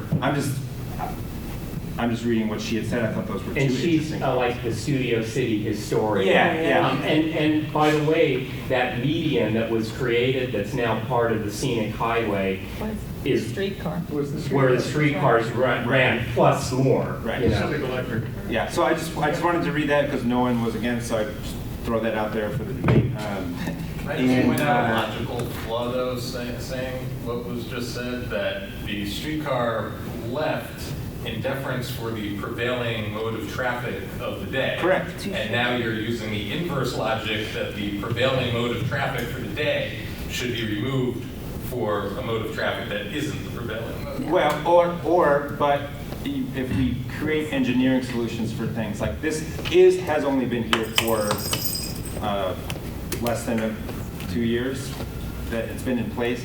And I will say that, like, to counter the arguments that certain people pay more taxes for different, that's not the way our society works. We're doing this thing for environmental reasons. That being said, obviously, there might be a better way to do it, and maybe there's a different road, but I do want to. Unfortunately, we're not Beijing yet in terms of bicycles. We can still breathe I'm here. not sure that's unfortunate. Is there anyone against the idea of having the amendment saying that for the gentleman who was from North Hollywood? I am against that amendment. Okay. What was the amendment? Go to a different I think street. we need the entire motion, and that will spur our counterparts Right. into also letting Paul That's Preferential right. know how they feel. Let them make the whole, let them have all, let them make the entire decision of what Very- makes sense. I withdraw my suggestion, Chief. Is it okay if he makes a comment? I'm just curious what he has to say. He's on the other board. Where is the street? Your boundary is Whipple. We would, I just wanted to say, Whipple is your boundary. I'll say it's right after. Whipple's just north of the freeway. You know where the fire station is? That's fire station. You're letting us do a block. Thank you. That's your boundary. So I would never have my neighborhood council, I would never let my neighborhood council vote on anything that had anything to do with your neighborhood, because your neighborhood is none of our business. We all did though back when We this all was get the happening. backup from the bike lane into It's our regional. community though. It's a big problem. Personally, I don't like the bike lane either, but it's what we have. But there's a Mr. Niederberg. macro I approach. do not think that the bike lane is beneficial to traffic by bicycles or cars or anything else. I think it's the wrong place. So, Okay, we're gonna do another show of hands. Okay, everybody who's for this motion, removing the bike lanes? As written. You voting? Oh, yeah, sorry. Unanimous? Unanimous. I don't think it's unanimous. No? I did Oh, I'm not sorry. vote. You Voting didn't no. vote against You vote it? no? You're voting against, right? Okay. And I'm Keith sorry, is a no. did you vote no? What do you mean, no, I'm voting for the For the removal of the motion. bike. So it's Yeah. one opposed, One Keith, opposed, right? Keith. Okay, thank you. I got it. Okay. All right. Moving along. Motion D came to us after our last Transportation Committee meeting, and Rita was gracious enough to bring it, and I guess she's going to ask for, Denise, you'll ask for a second. Okay, I'm gonna read it and we'll go from Yeah, there. go ahead, read it. All right, the Board of the Studio City Neighborhood Council supports the two motions of Councilman David Rue, which would require the use of headphones on all tour buses in Los Angeles, and instructs the Los Angeles Department of Transportation to study which streets are unsafe for these tour buses to drive on, and would allow the city to restrict tour buses from streets where their operation would pose a serious public safety risk. We further support the request by Mulholland Drive and adjacent residents that such restrictions be placed on operations of tour buses on Mulholland Drive, and request that Mulholland Drive be included in the list of streets on which tour buses are restricted. This is brought by Rita Villa, and I need a second. All right, I'll second it. Richard, second. Okay, Richard seconded. Richard Niederberg? Yes. I'm on board. I never see Doesn't car always buses stop in you. Studio City. And I think we have a speaker for this. Yes. Yes. I'm Go on, assuming we sorry. do. The other Studio City historian. public talk. I'm going to be a speed speaker here. I'm representing the Laurel Hills Homeowners Association, and they're the homes that actually abut on Mulholland. Our problem is that Mulholland's one lane in each direction. The tour buses come up there, they stop everywhere, constantly, and they make us pass on to oncoming traffic, and sometimes that's in a blind curve. So it's really dangerous for us, and we want to be included. This motion came basically from the people with from the Hollywood sign. So we want to join in and be the beneficiaries of it. Thank you for your vote. It was just Joanne speaking on it. Oh, Richard, right. Okay. 8-all. I'm supportive of this motion, as I am for a lot of things. Joanne makes a very good point. The Mulholland Drive is busy enough, dangerous enough without buses full-size buses, vans, or anything else stopping. The people who live in the small residential neighborhoods, yes, they may have famous neighbors or famous people used to live in their house. Tom Cruise used to live in ours, thank God nobody knows that. So, sorry, didn't say that. There's lots of famous people for various values of famous in our neighborhoods. And the tour buses going by are right up there with the people parking to work at the business for 8 or 10 hours a day. It's a quality of life issue. It's a legitimate safety issue. It's appropriate for the city to regulate this. I strongly urge you to pass it. Thank you. Okay. No other comments? Board comments? Okay. Board? Yeah, I have a comment. I thought that this was for open air tour buses that go up toward the Hollywood sign and are blaring a tour guide's voices into the neighborhood. I have not seen that on Mulholland Drive, and I do drive Mulholland between Coldwater and Laurel Canyon sometimes. I do see sometimes little tour buses, but I have not noticed that this is a safety issue. Has that been your experience? There's probably, in the summer, there's probably one bus every 30 seconds. Really? And they're coming and parking at that lookout to look at the ground at the valley? No, they park at different places and they go, this is where Tom Cruise lived, this is where Frank Sinatra lived, and they stop it. Everybody jumps up in the bus, takes a picture, stops all the traffic, or waves us around Pinehurst. The only way you get around that bus while everybody's taking a picture is to go in across the double yellow, and sometimes on a blind curve. That's our problem. Patrice? I'm good. Heidi?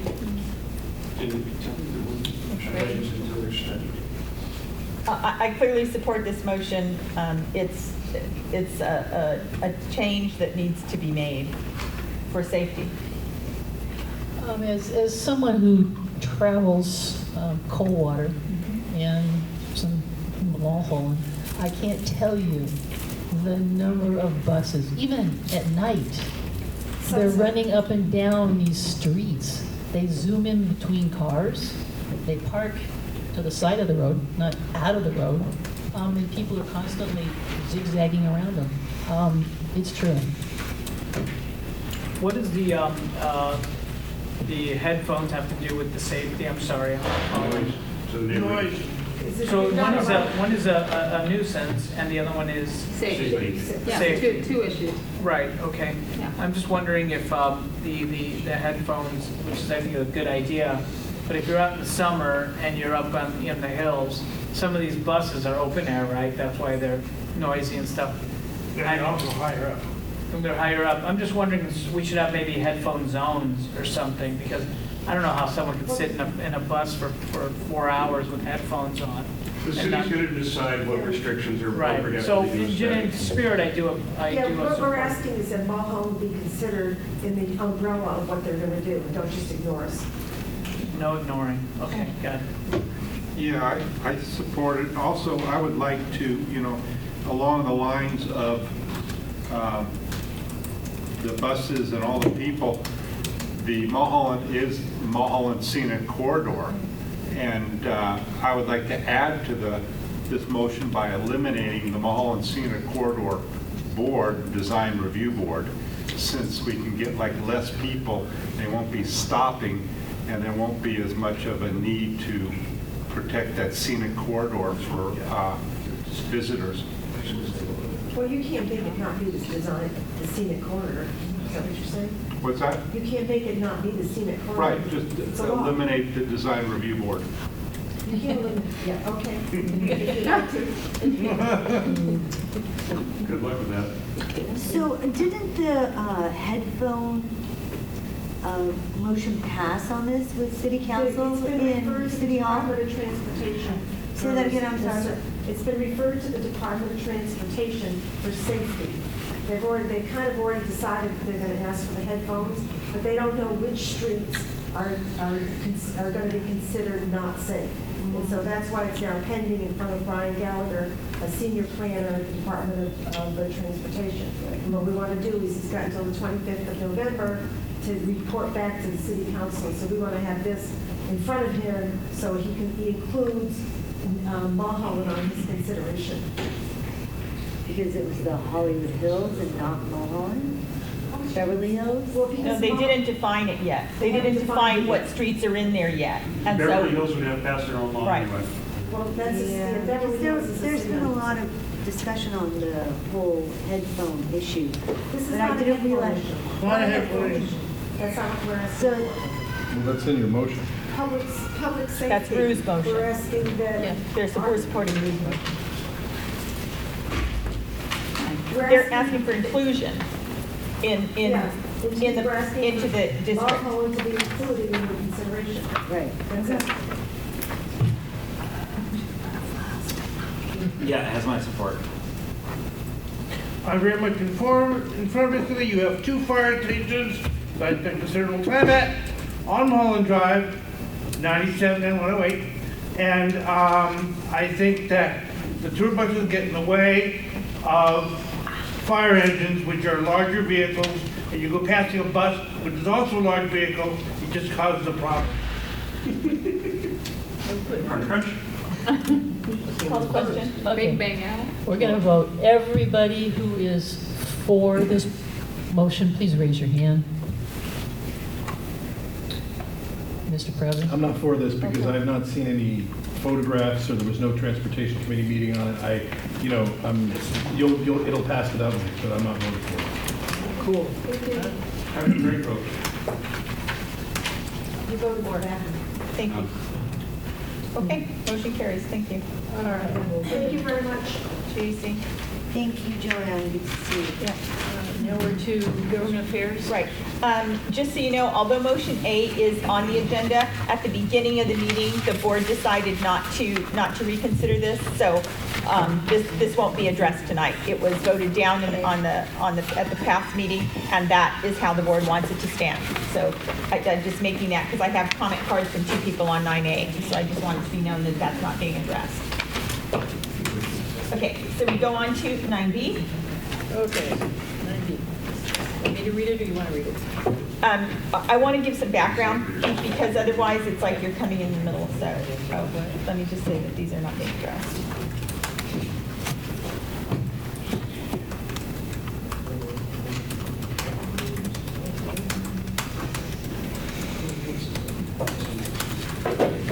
Sorry, thank you. Okay, 9B.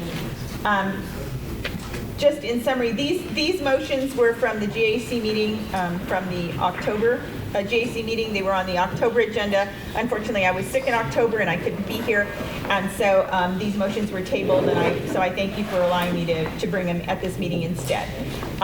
Just as background to this, let me make sure I have the right one. Okay, so with respect to background on motion 9B, the Department of City Planning has drafted an interim motel conversion ordinance, IMC, to promote creative and, Richard, thank you, to promote creative and cost-effective strategies to expand housing solutions for persons experiencing homelessness. And if adopted, the intent is for it to streamline the approval process to allow existing motels and hotels to be retrofitted and used for supportive and transitional housing for an interim period, depending on the terms of the service contract. The background is that there's homelessness in the city, as we all know, and that there's a homeless authority which did a count in January of 2017 that found that there were about 34,000 people experiencing homelessness in the city, which is an increase of 20% from the prior year. This is to complement a series of strategies aimed at addressing homelessness. And in that process, they identified the use of motels and hotels for supportive and transitional housing as one solution to address the immediate need for housing. Hotels and motels present an opportunity to utilize existing structures to respond to immediate housing need. The buildings are structurally similar to residential buildings and have a potential to be quickly adapted to provide interim housing through publicly funded programs. Measure H, a countywide measure adopted in March of 17, expanded the availability of funding to provide rental assistance and supportive services to the residents of supportive and transitional housing. And county-funded programs will help facilitate the use of hotels and motels for supportive and transitional housing on an interim basis. Once the properties are no longer participating in the program to provide this housing, they could be returned to their previous use. There is a requirement that owners who elect to put their properties into this program have to have supportive services, and there has to be an actual contract with the various agencies that would provide those services. And it allows for, specifically allows for projects to existing buildings which are not in conformance with the current zoning code, including density, parking, and they could use regulations. They would be allowed to be used for this purpose without needing additional planning and entitlements. But when the contract to provide supportive and transitional housing expires, the buildings would be required to revert to their previous use and to comply with any other current zoning regulations. So in a nutshell, that's what's happened. The draft ordinance is going to go through a multi-step process before it'll become law. The department held a series of meetings in September related to this, and now it went to the CPC. It's going to the CPC in November. At some point in November, it will go to the CPC. That was the plan. So this is an ordinance that is already been drafted and is moving forward, and we reviewed it. And as a result of our review of the ordinance and its provisions, we had the Government Affairs Committee had concerns, and therefore we came up with the following motion. So Denise, if you want to read the motion, then thank you. Alrighty. Let's see here. The Board of the Studio City Neighborhood Council.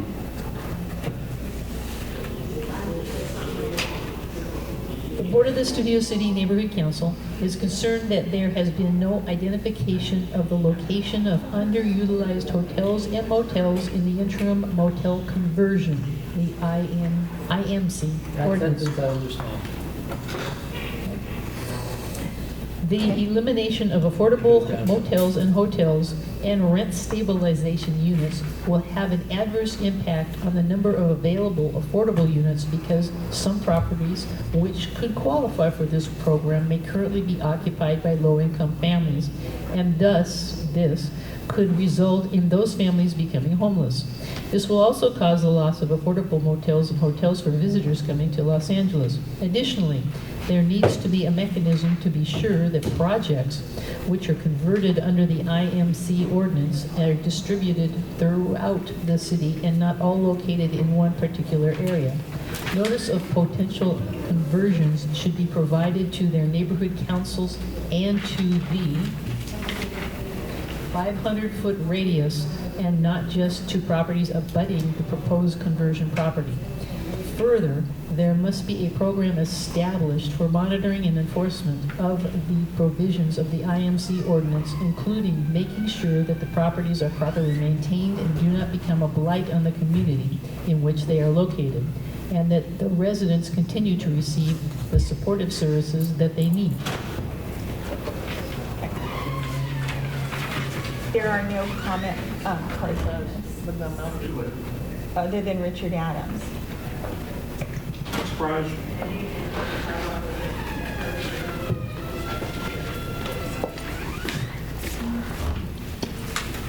Let me say first off that I'm A, disappointed that this board voted against motion A last month, and B, decided not to revisit it. It was highly appropriate that we speak in on it. The points were well taken.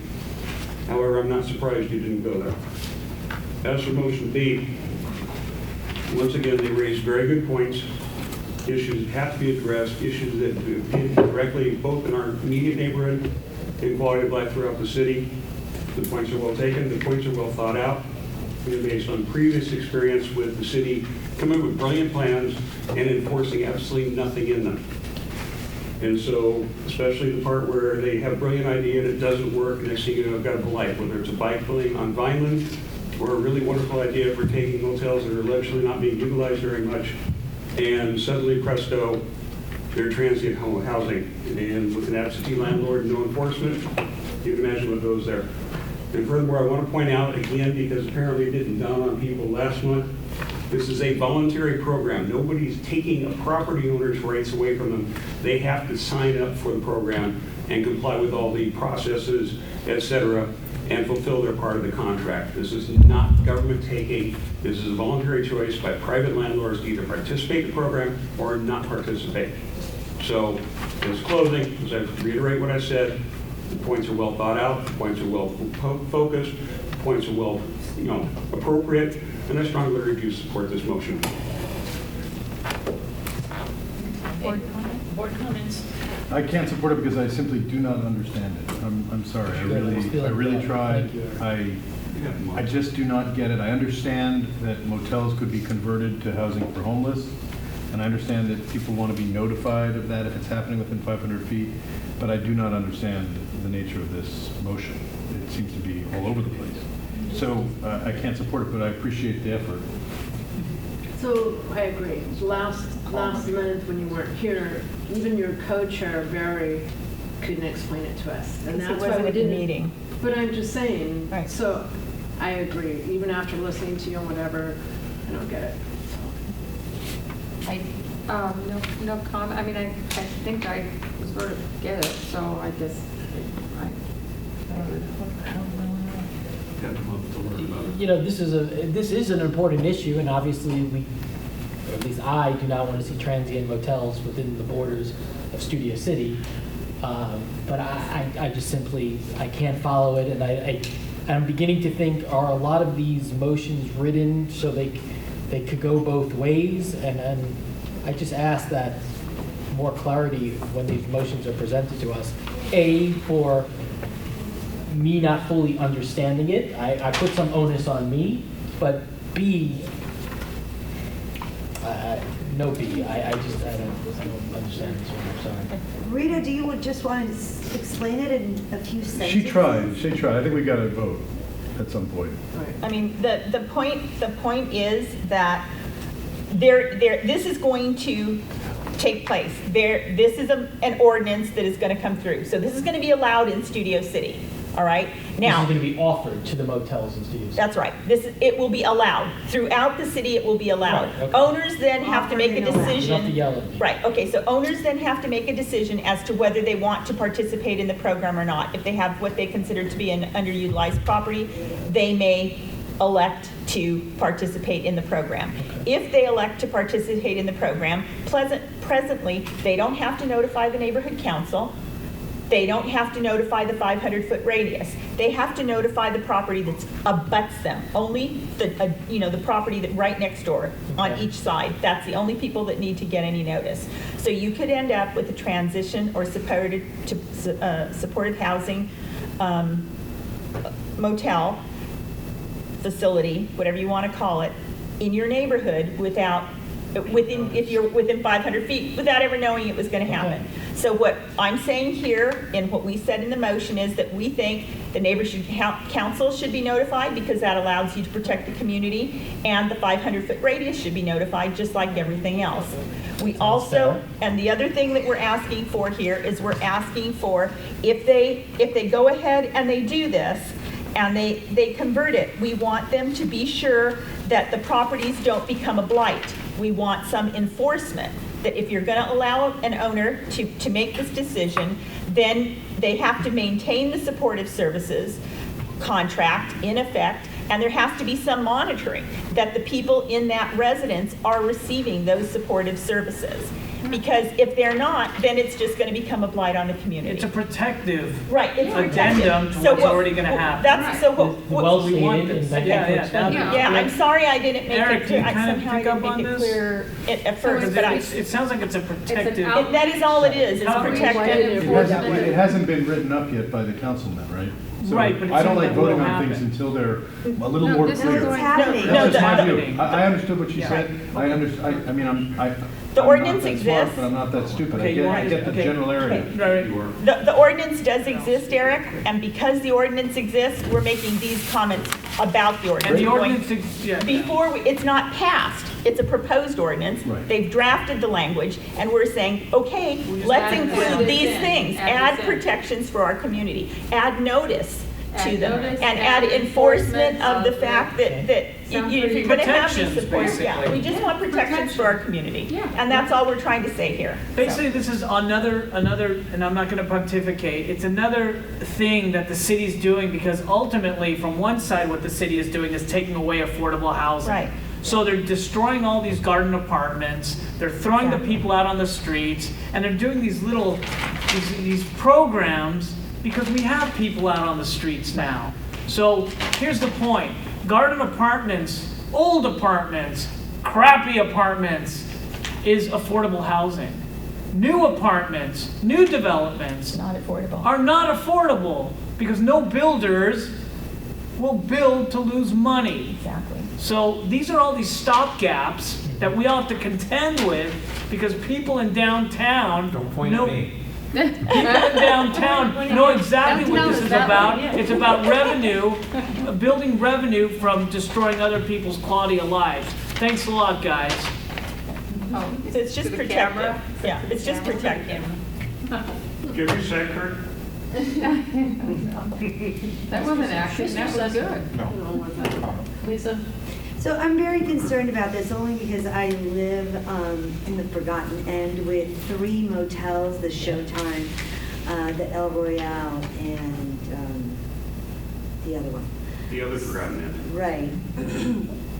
So this concerns me very, very much because should the government make it, or the city make it really lucrative for these hotels to turn into? Mhm. It could be a very serious, sad issue. Could become a blight. That's what we're concerned about. Oh, yeah, they are. Just don't let it People become a are gonna blight, is all I'm saying. Because you can bill and bill and Yeah, bill. just like the Section government 8, over give them a and nice over. premium. So, I support this. Thank you, Rita, for Yeah, thank you putting for it together and explaining it.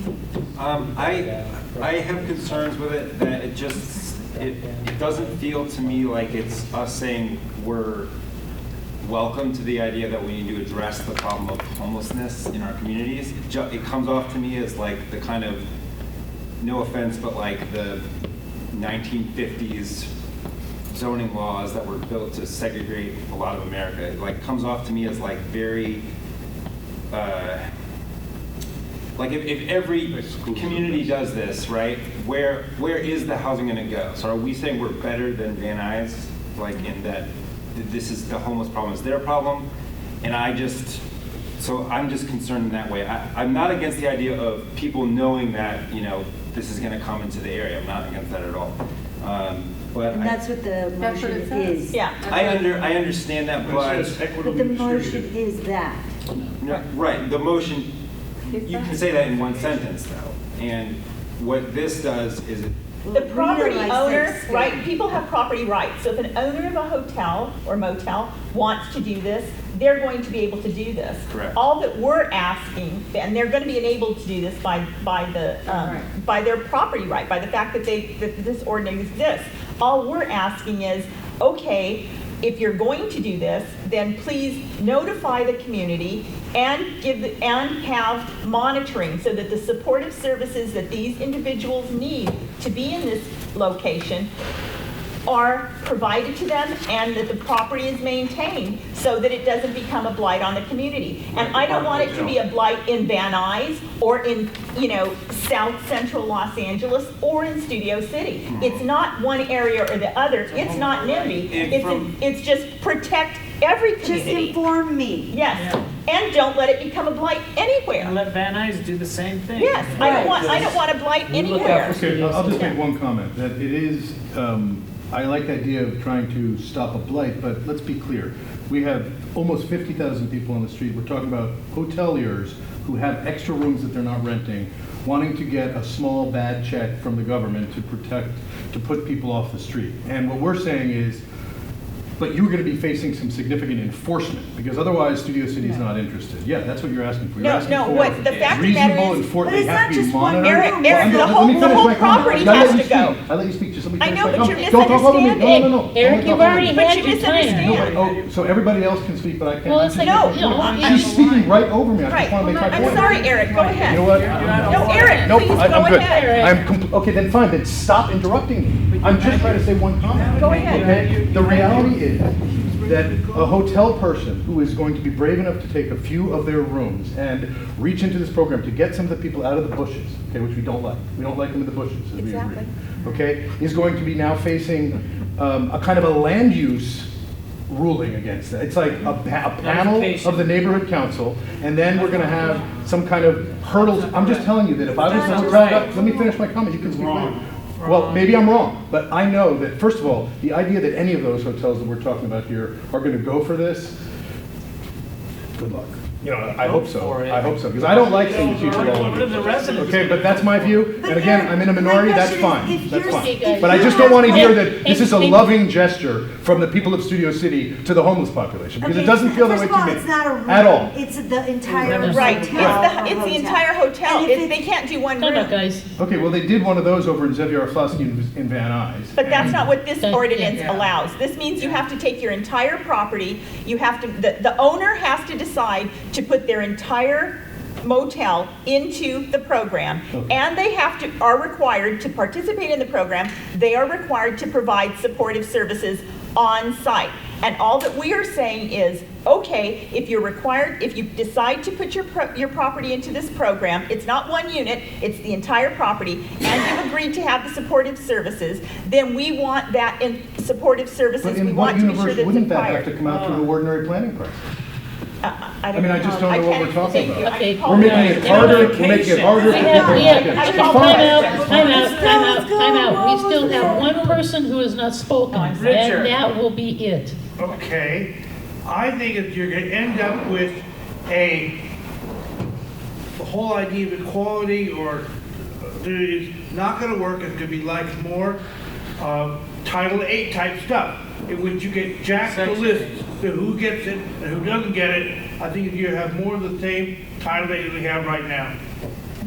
Call the question. Put on a city level. Call the question. We had two people who asked to make a quick Yeah, I comment. just wanted to speak to Lisa's point that these hotels, she lives right near them, so she's very concerned. So I just want to remind you what you told me when you were Please running. do. Yeah, when you were running the. And I knew I was lying where I was. No, I don't want to speak to you. I'm not. I don't want you to address me. Okay. Lisa.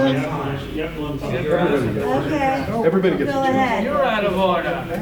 That's out of order. I just want to remind Lisa what she told me when she was on the land use committee running the unbiased.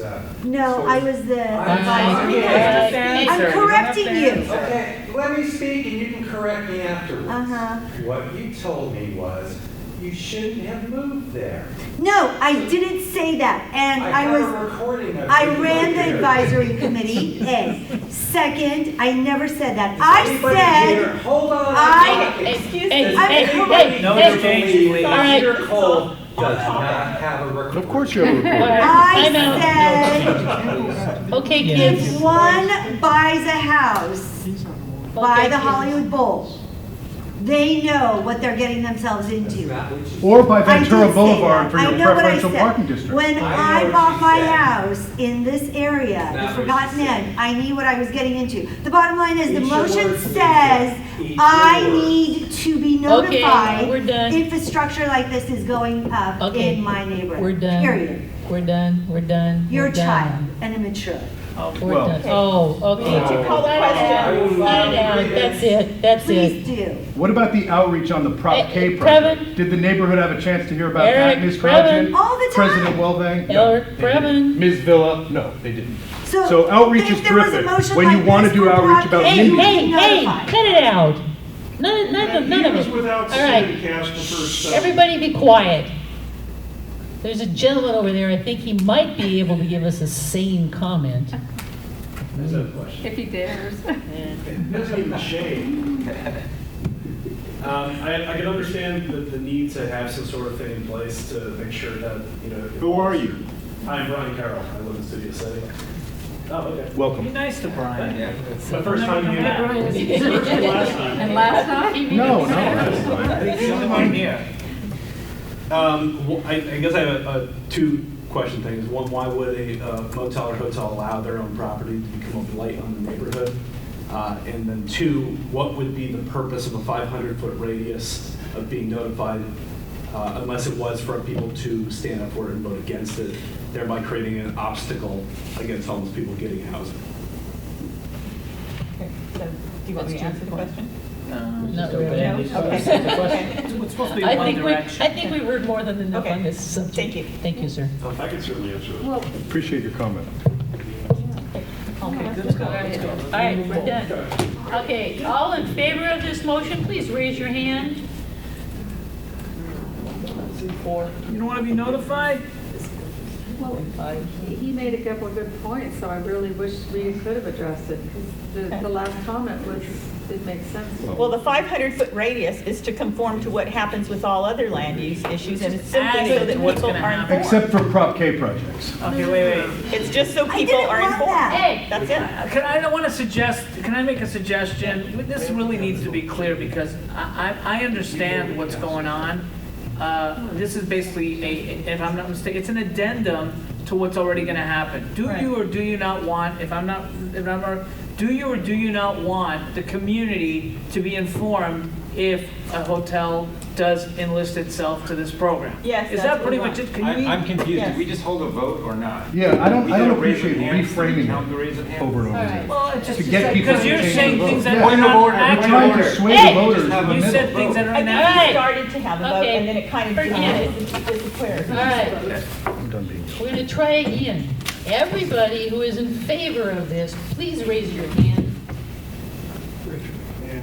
Study your stuff, guys. Jeez. Okay, we got 6. We have 6, it carries. Thank you. Gee. Unbelievable. Jeez. All right, Totally predicted. Keith. No We motion have C? one more. Motion Yeah, C. motion We have Sorry, motion C? yeah. Oh, my God. Okay. Try for 3. I know, 1 second. I have to get the 5 that did not. Heidi, did you vote for it or against it? I was against. You were against. And Patrice, you were against? And I was against it. No, I know you were. I got you. There was no confusion about your position. Thank you. Okay, motion C. All right. Motion C is another motion related to this is the permanent supportive housing ordinance, okay? Motion C. Okay, so this is the one about the size limitations. Okay, here we go. So just to give you background on motion C, this is another ordinance that has been drafted by the city, and homelessness being a significant challenge, they're trying to provide people that are experiencing homelessness with permanent supportive housing. And if it's adopted, it's going to establish a set of standardized criteria and definitions for permanent supportive housing, and it's going to remove regulatory barriers that might impair the construction of new supportive housing. So according to the city's comprehensive homeless strategy, a total of 1,000 permanent supportive housing units need to be constructed annually to house the city's homeless population. Excuse me. That would be a significant increase from the current annual supply of 300 units.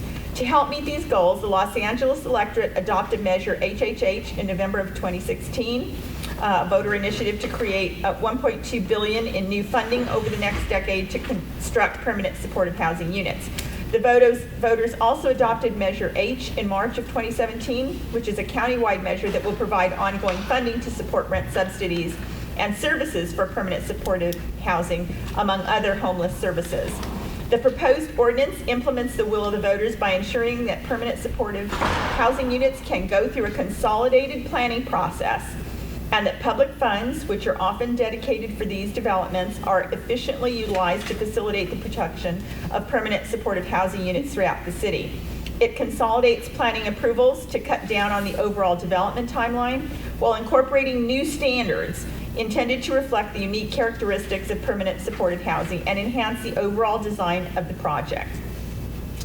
Key provisions, so in order to be considered for a qualified permanent supportive housing projects, all units are required to be affordable, and a minimum of half of the total units would be restricted to persons who are homeless. Permanent supportive housing projects are required to be linked to on-site and off-site supportive services. Projects must also comply with the following requirements. They need to demonstrate that an appropriate level of support services will be provided on-site or off-site and be dedicated for a 55-year affordability covenant.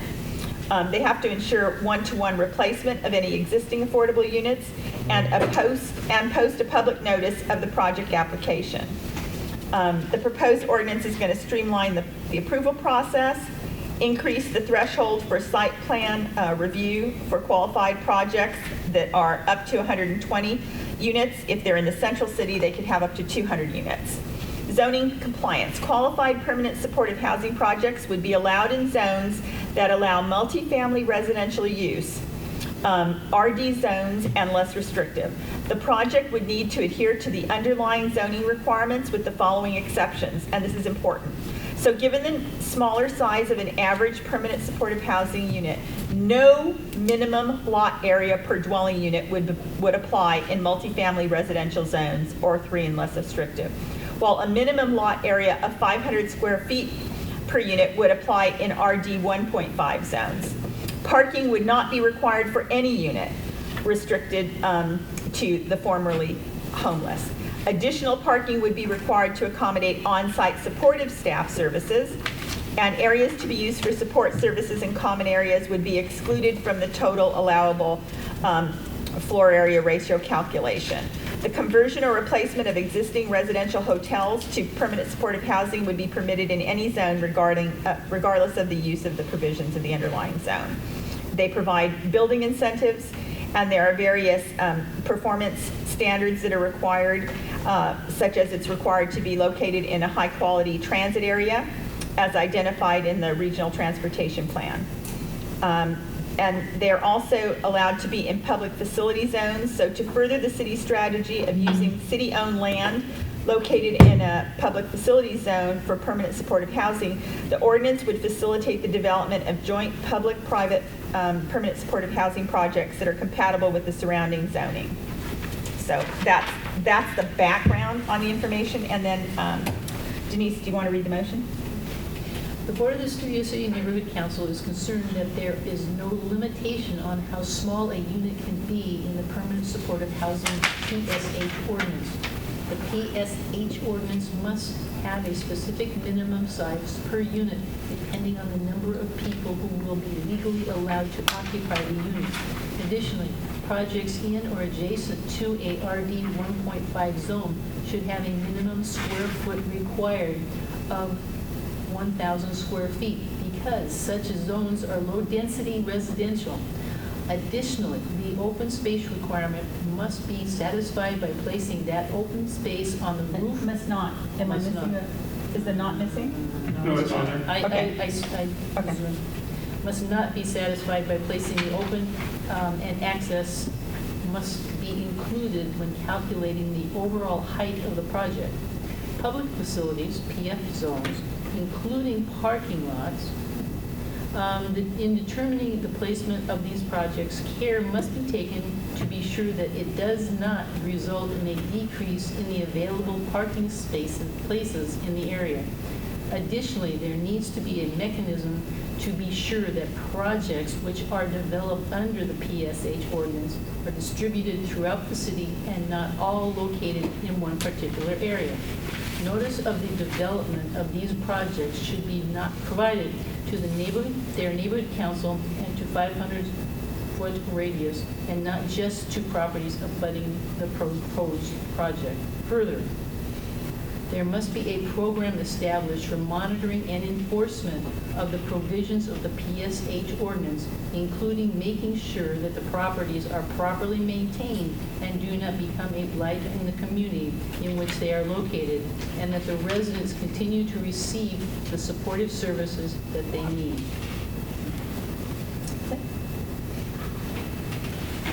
Richard Adams is the only one with a comment card.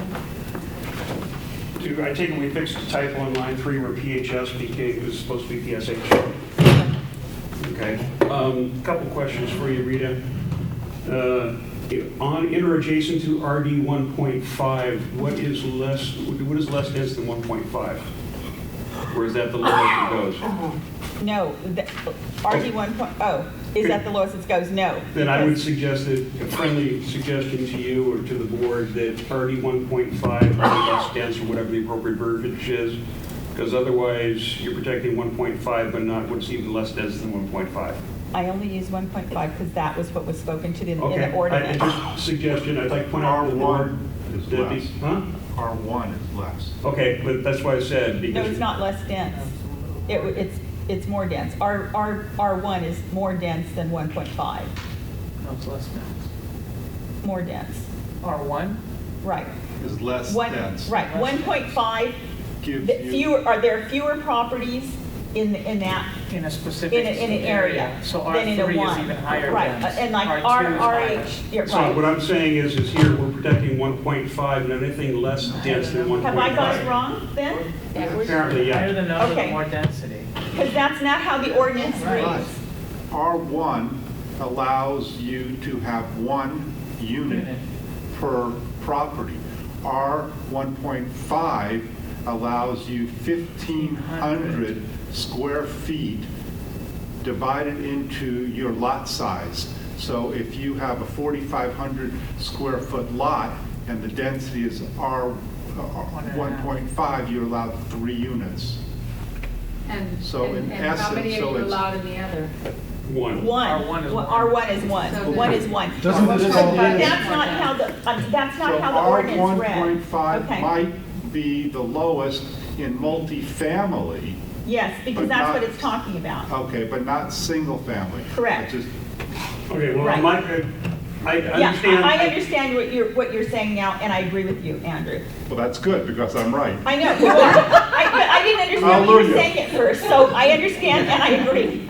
Okay, and the only point I was trying to Thank make you for the was, is that if we're worried about density 1.5, does that mean because R1 is what he says it is and what I understood it to be, that they can't build these things there? Yeah, this Okay, is not then- for R1. Then It's for. You've answered my question, and it's not an yeah, issue to me right. anymore. I point out that the stuff about elevator shafts and access to the roof, et cetera, being count, and the overall height of the project is conformal with what our former RFA and the BMO, as I understand it. Right. And that's perfectly acceptable. Does not result in decrease of available public parking spaces in the area. Might be something to consider because, well, this lot's here and that lot's here, but if it cuts out the number of public parking spaces, then it goes back to the issue we visited earlier today. So Right. that's just me looking at it from the viewpoint. And we talk about, SB 1818 and all the other affordable housing, and there's no protections to make sure that this affordable housing remains affordable. Same thing happens here. This PSH stuff is built and it's wonderful. And a year or two from down the road, somebody decides to put it all on the market at open market rates, and where's the defense on that? Other than that, in general, the points are well thought of, well taken. I support them strongly. This is just like the other motion. It's clear, concise. They are going to pass an ordinance one way or another. Either we speak to it now, we put in reasonable, thoughtful defenses, not just for Studio City, for every neighborhood in the city. And it's up to all the other neighborhood councils to weigh in or not weigh in. But we're speaking A, for our residents, and B, for the quality of life in our entire city. This is important. They're going to pass something. We're at least saying, hey, stop and think about these points. They're valid, they're intelligent, they're not unreasonable, they're not NIMBY, and they are going to affect everybody in the city, whether you live in the neighborhood, you visit the neighborhood, you got friends in the neighborhood. or you decide to sell here and move there, or you want family members to come live with you, it's going to affect you. It's going to affect your kids in the future, your grandkids, everybody else. Speak now.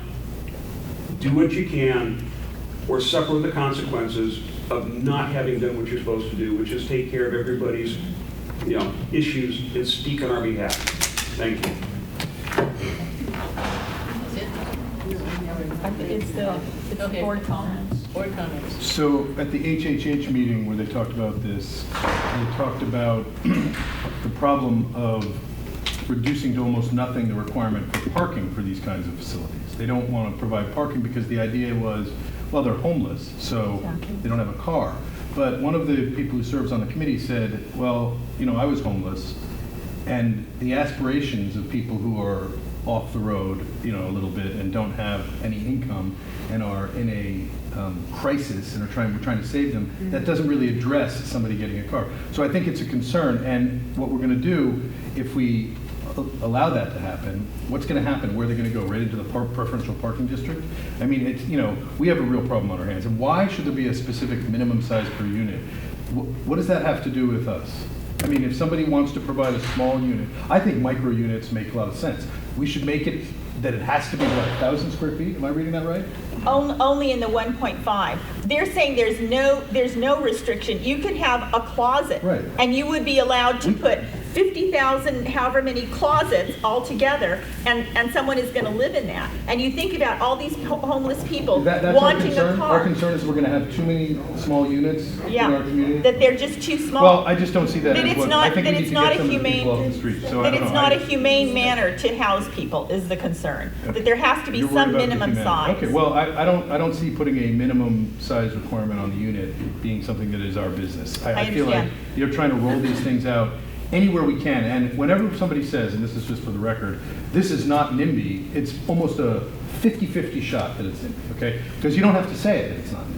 And I'm worried that tonight at the Studio City Neighborhood Council, we've got a number of little projects that are all kind of pushing back because we want to protect our people, but we're not thinking about the rest of the city, so I'm concerned. So, I'm going to support the permanent supportive housing ordinance at some point. I don't agree with the changes here. So again, it's nothing personal. I'm not on board. But thank you for the work. It's good work. If we were making law, I would agree with Eric, but since we're not really making laws, we're just making suggestions and pointing out concerns and areas to please address. We're not saying, this is it, we are law, we're God, and this is what we're just saying, you know what, we want to be sure they're humane, we want to make sure this. So in that regard, I support it, because it's just bringing out issues of something that they're doing that, as we saw with the Vineland bike lane, they didn't think ahead. And we're just saying, please think ahead. And so I support that. No doubt, great. Thank you. I agree. Yeah, it just doesn't mean it's going to be 1,000 square feet. It's going to come to a dialogue, but at least these are points that should be brought up and considered. Thank you. Okay. Well, couple things. Starting, outside of what this is, I really think the government affairs should interact with land use on something like this because there's more expertise, with some professionals to address these issues. I read it and I go, yes. Then I go, no. Then I go, yes. Then I go, no. Then I go, yes. Then I go, no. I don't know where the hell to go with this thing. And some of the stuff, yes, they're comments, but if I don't agree with all of them or some of them, it puts me in a really difficult spot. And then to clarify, the 1,000 square feet is not the size of the unit, but it's the lot, and it's a matter of a density that they're using it as a base to create, and that's not clear. And then also, in terms of elevator shafts and other things, these are items that are exempt in every building in terms of height. Why this should be included is baffling to me. It's not exempt in the RFA though. That's what this comes from. It's in the RFA, those things are included. Some are and some depending on the zoning and other little things like that. And it's been changed, and in the past it hasn't. So there's... Right, in the past it wasn't, but now it is because the RFA is in place throughout the city now. The BMO. The BMO, right. So then also, unless the Uniform Building Code, which has been adopted by the city of LA and so forth, there are guidelines about the sizes of bathrooms and habitable rooms and all things like that. So unless they throw that all out. And that's what they're doing with this. They're throwing all that out. They're saying with respect to these, you do not have to comply with that. And that's why I'm commenting on it, that it's inhumane to have no minimum size. There must be a minimum I size take where exception people that it's are allowed to inhumane. be. It's not inhumane. They're trying to eliminate obstacles, is what they're trying to do from their point of view. Even prisoners have a minimum square footage. Because they don't take no. Yeah, so the hey, We'll leave Thank you guys you. down. You're welcome. so, I can't support this because it needs to be more concise and more consistent with what I know and what I believe. Lisa? No comment. Yeah, I'm not going to support this, and it's nothing against you. I think in the future, when we talk about the homeless issue, you can probably get a lot more support by opening with something, even if it's a flower on top of something. It's just that we support the city's efforts to help the homeless. We understand it's a crisis, and we're trying to get rid of restrictions to solve this problem sooner than later, because thousands of people don't have a home, and the only way to solve it is to house them. So like, I think just the politics of it, like, that's got to come first, and then say, but we have issues for long-term, et cetera, et cetera. But And if you want as to is, propose language, I'd accept language for an amendment for that, because I agree with you, Keith. yeah, to me, it's I'm just. happy to entertain a friendly amendment along that line. You'd like. Point of order, can I just suggest, this is really important, is it time sensitive? Because maybe Yeah. we could, it is. Yeah. Because I was going to suggest that we do, what Andrew suggested is have a subcommittee with land use as well to kind of help his understanding, because he has expertise in that, and then whatever Keith just said. But I don't know if we're going to be able to do that right now. So, Right, which and is it's why, I mean, the thing of it Why is is, it time it should, sensitive? because the motion is going forward. No, And but if why we is it don't time make- sensitive? It's time sensitive. They already published a permanent supportive housing ordinance that's being out there. Right, So and it's now not we're in the. being decided tomorrow. Yeah, no, yes, now we're in the comment period, and we have to get our comment in. And if you don't get your comment in at this period, it gets harder, as you know, I mean, you've been down to City Hall a lot of times. You know how these processes work as they go through the various committees. At every junction, it gets harder to get changes through. I don't The earlier agree that with you that. have, okay, well, that's been my experience, and I've been doing this for a long time. And my experience is the earlier we get our comments in, the better chance we have of getting them incorporated. I don't agree. And We have sometimes comments we may that are never on get motions that them were made in Okay, 2014. you've made your Yeah, point. but I'm just pointing out that that's not true. You've made your point. Well, thank you. Then everybody has made their point. Thank you. Richard hasn't. Richard is not, Richard. Yeah, the only thing I have a problem here with is the 1,000 square foot thing. Right now, they're handing out housing vouchers for people to go to the Hotel Cecil and many others downtown. They're far less than 1,000 square feet. No, that's not what we're talking about, right. And the unit. But they do want a minimum requirement on the unit, Yes. Mr. Yes. Sussman, correct? Yes. Mr. But- Sussman, can you yes. confirm that? That they want a minimum requirement for the size of the unit? I don't know. Oh, it says it. It No, says it I right there, can, the I third can line. confirm that, Oh, Eric, okay. yes. Okay, good. It is, but we've not Right. given an amount. We've just said we think there should be a minimum, and that someone needs to come up with that. We just said there should be a minimum. We've not said what it is. As to the square foot, which is what Andrew was explaining and clarifying earlier, as to the square foot, that's a lot size. That's a different thing. In a particular zone, we're asking for this size of lot. That's density different. versus Yes, size. that's I right. understand. Okay. But I'm just pointing out, also we want to limit the Right. size Okay. per unit. Yeah, a couple weeks ago, I was having some casual conversations with the deans of the USC architectural department where they live in the hall, and they said that this is much larger requirement than they do for their brand new dorms. The brand new dorms are 1,000 square feet per He's unit. still mixed up. Forget about the 1,000 feet. But it's still the same thing. You look at the whole, if you look at the whole building and divide it up basically, what's the average size per thing?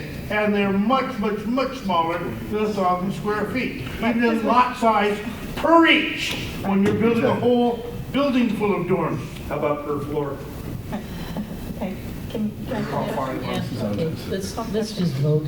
Okay. Okay, But if we everyone, vote, we won't be able to revisit, right, and get clarification. Yeah. I would second Heidi's motion to throw it to Say land table use and have a meeting on Well, it. to And get the provide- It's not a expertise. land use issue.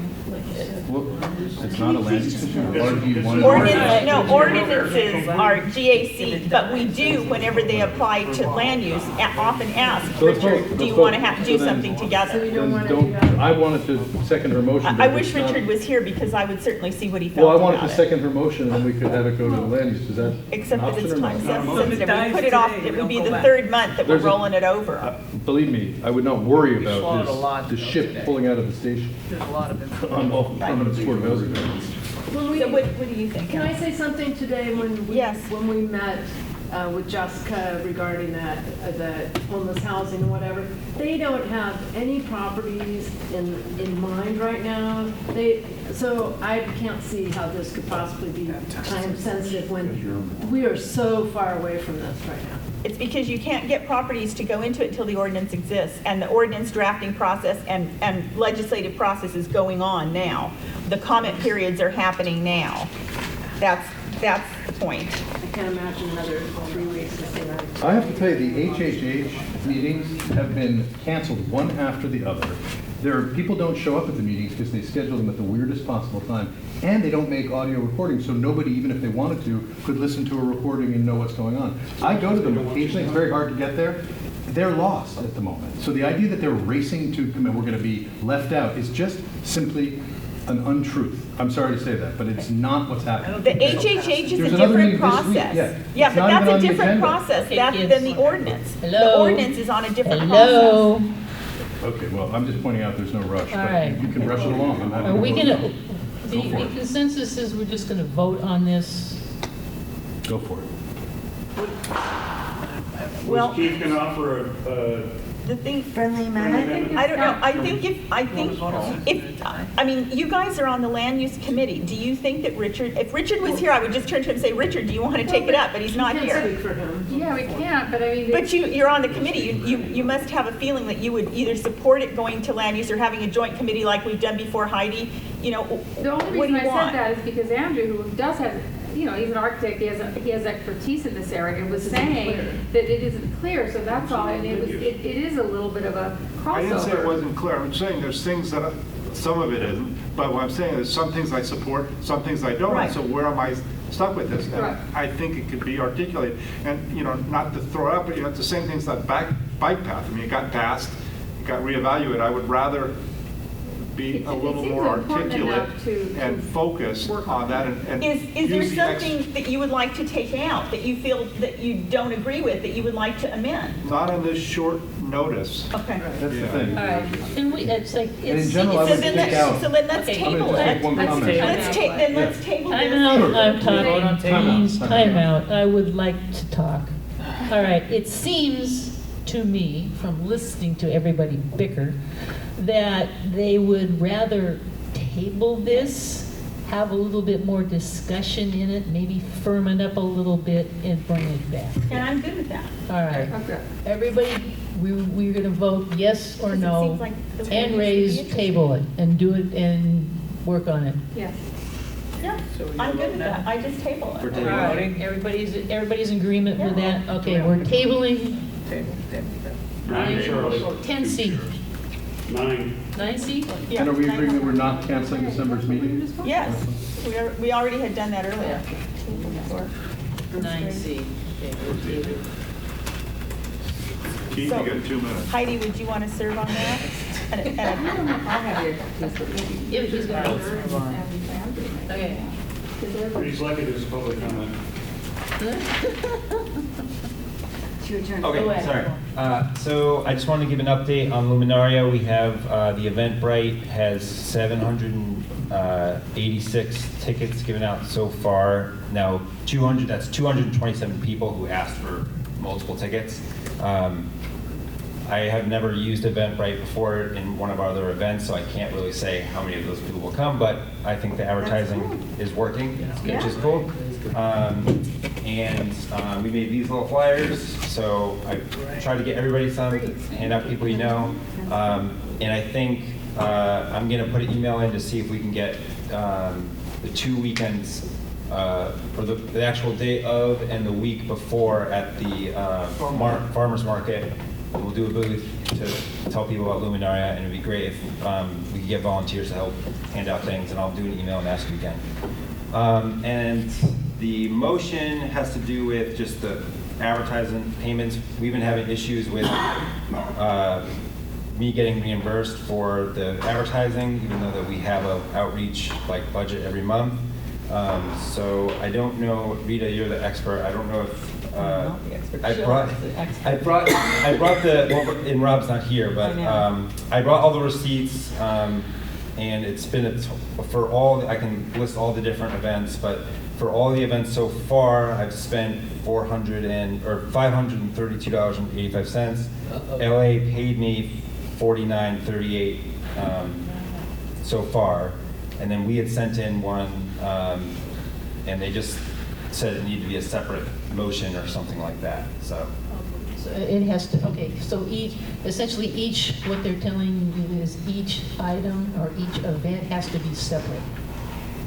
The trouble is, I think we need Rob to clarify, because I'm not really completely sure. Okay. Because this is, we have an outreach budget. I know. I know. That's it doesn't make a lot of sense. Done is just. Who's saying no? Done. Our little friends won't are done in the reimburse. city clerk's office. They just won't reimburse. That's why I put a specific item. This is for Facebook ads for Luminaria. Right. So. So they can't reject it. they- It's a you know- specific dollar amount for a specific event. Right. And it's before the event, so there's no way they should be able to reject this. Fine, but I just have a question about the $400, because Keith should not be underwriting the No, Studio City no, Neighborhood we Council need out of to his go, own pocket. we need to revisit and we need to get him paid. So, Right. I will call and chat up Ms. Hernandez and find out what. So, but have we, just had a quick question, have we done these kinds of, I've seen this before, an outreach budget of 150 for this or for that. Even when the board has approved a payment of like that, someone is denying you your payment? It's weird because, so the only one that they paid for was the Moana screening one, which was like $49, which was no problem. And then the second time around, it was a couple of events, and they refused it. And I don't know if it was the dollar point or because it was like 2 events. It was 2 events. It's two events. They want each event separate, and they want. Which events were they our events? They're all our events. So they're Luminarias, like the most recent, La La Land, our October film series, our Central Motion Picture District, Mary Mallory's history show that she put on, East Valley Emergency Preparedness Summit, and P22 Day, and another. I know we had a specific budget for P22 Day. P22, They should not have objected to that, because we did that at the meeting before last, specifically. So the one that the one that they rejected was the 50 and 242.56, which is They outright rejected it? Yes, and that one was how to choose a business entity and La La Land. Okay. And then the 50 is. On what grounds? I'm so confused. Let me show you a spreadsheet. 50 is was more La La Land. But we had a budget for movies in the park as an event, right? The fact that it took place over different days shouldn't have changed it. But I think what they're giving him a hard time about is because the one that they rejected outright was 2 events on one bill. So maybe I don't know if it's helpful to have this motion or not, or if I just need to rework with Rob and try and But we definitely need this motion here tonight. You're paying for Luminaria. How much have you paid so far from Luminaria? So Luminaria, Facebook's kind of annoying because they'll do like period very different payments. how they bill. So it's not always one number for one thing. But I mean, I just know that I put $200. They haven't billed me fully for $200 yet, but it will be, I eventually will get a receipt that is close to $200. For Luminaria. For Luminaria. Then we should change this not to be 150. It should definitely 250, so that you have slack. It's up to 250, so you're covered no matter what. Just to point out, but the problem you're gonna have is when you get that monthly bill from Facebook, it's not gonna be 200, it may be 235. Because a portion of a previous event is in that monthly cycle, and that will confuse Dunn, right? Right, well, no, but I didn't have a problem because for Moana, I said $50, and I handed in the receipt, and it wasn't 50, it was 49, and they just paid me 47 cents or whatever. So that didn't end up being a So problem. can we make it higher and go up to? Yeah, that's what we Well, did. see, We that's just what changed it. we need to change it to approves expenditure not more than 250. Right. Because if he says it's going to come up at about 200, we Then need he to has go slack. above, so he's covered in case Yeah. it just scooches Is that up. enough, Keith? I thought you had said it was going to be more last month. Have you already spent money on promoting Yeah, he Luminaria? has. Okay. So we want another 250? I mean, the thing, I just want to make sure I am able to figure it out with Dunn and make sure it's covered, because I'm just confused what the difference is between, like, we have our monthly outreach, which is like a $3,000 budget for doing just general outreach, and I just don't, I'm just confused why it's not Coming out of there. coming out of there. Yeah, it doesn't That make sense. budget. All right, I suggest we move to up to $250 Yeah, and to then cover figure it out what when he's Rob been gets back. Can I spending. suggest you have your public comment? Yeah, yes, he has public comment on Well, this. we were trying to work out this. Peter Cole also has public comment on this item. I was waiting till you were done with the nuts and bolts. I support changing it to 250. I also volunteer for once to add to my volunteer time for the board, since I used to work collections and go down to Dunn in the city clerk's office and see how to break some common sense out. I have a spare 2x4 I can donate to the board. I would also like to thank Rob, who's not here, and assuming he doesn't get arrested for shoplifting while in public in China, that he is going to take over care and feeding of the generators for the foreseeable future. I applaud him for stepping forward. They will be going in for their annual maintenance shortly and will be fresh and ready to run on the date of the Luminaria. It'll probably be another day before I'll work that out with Richard and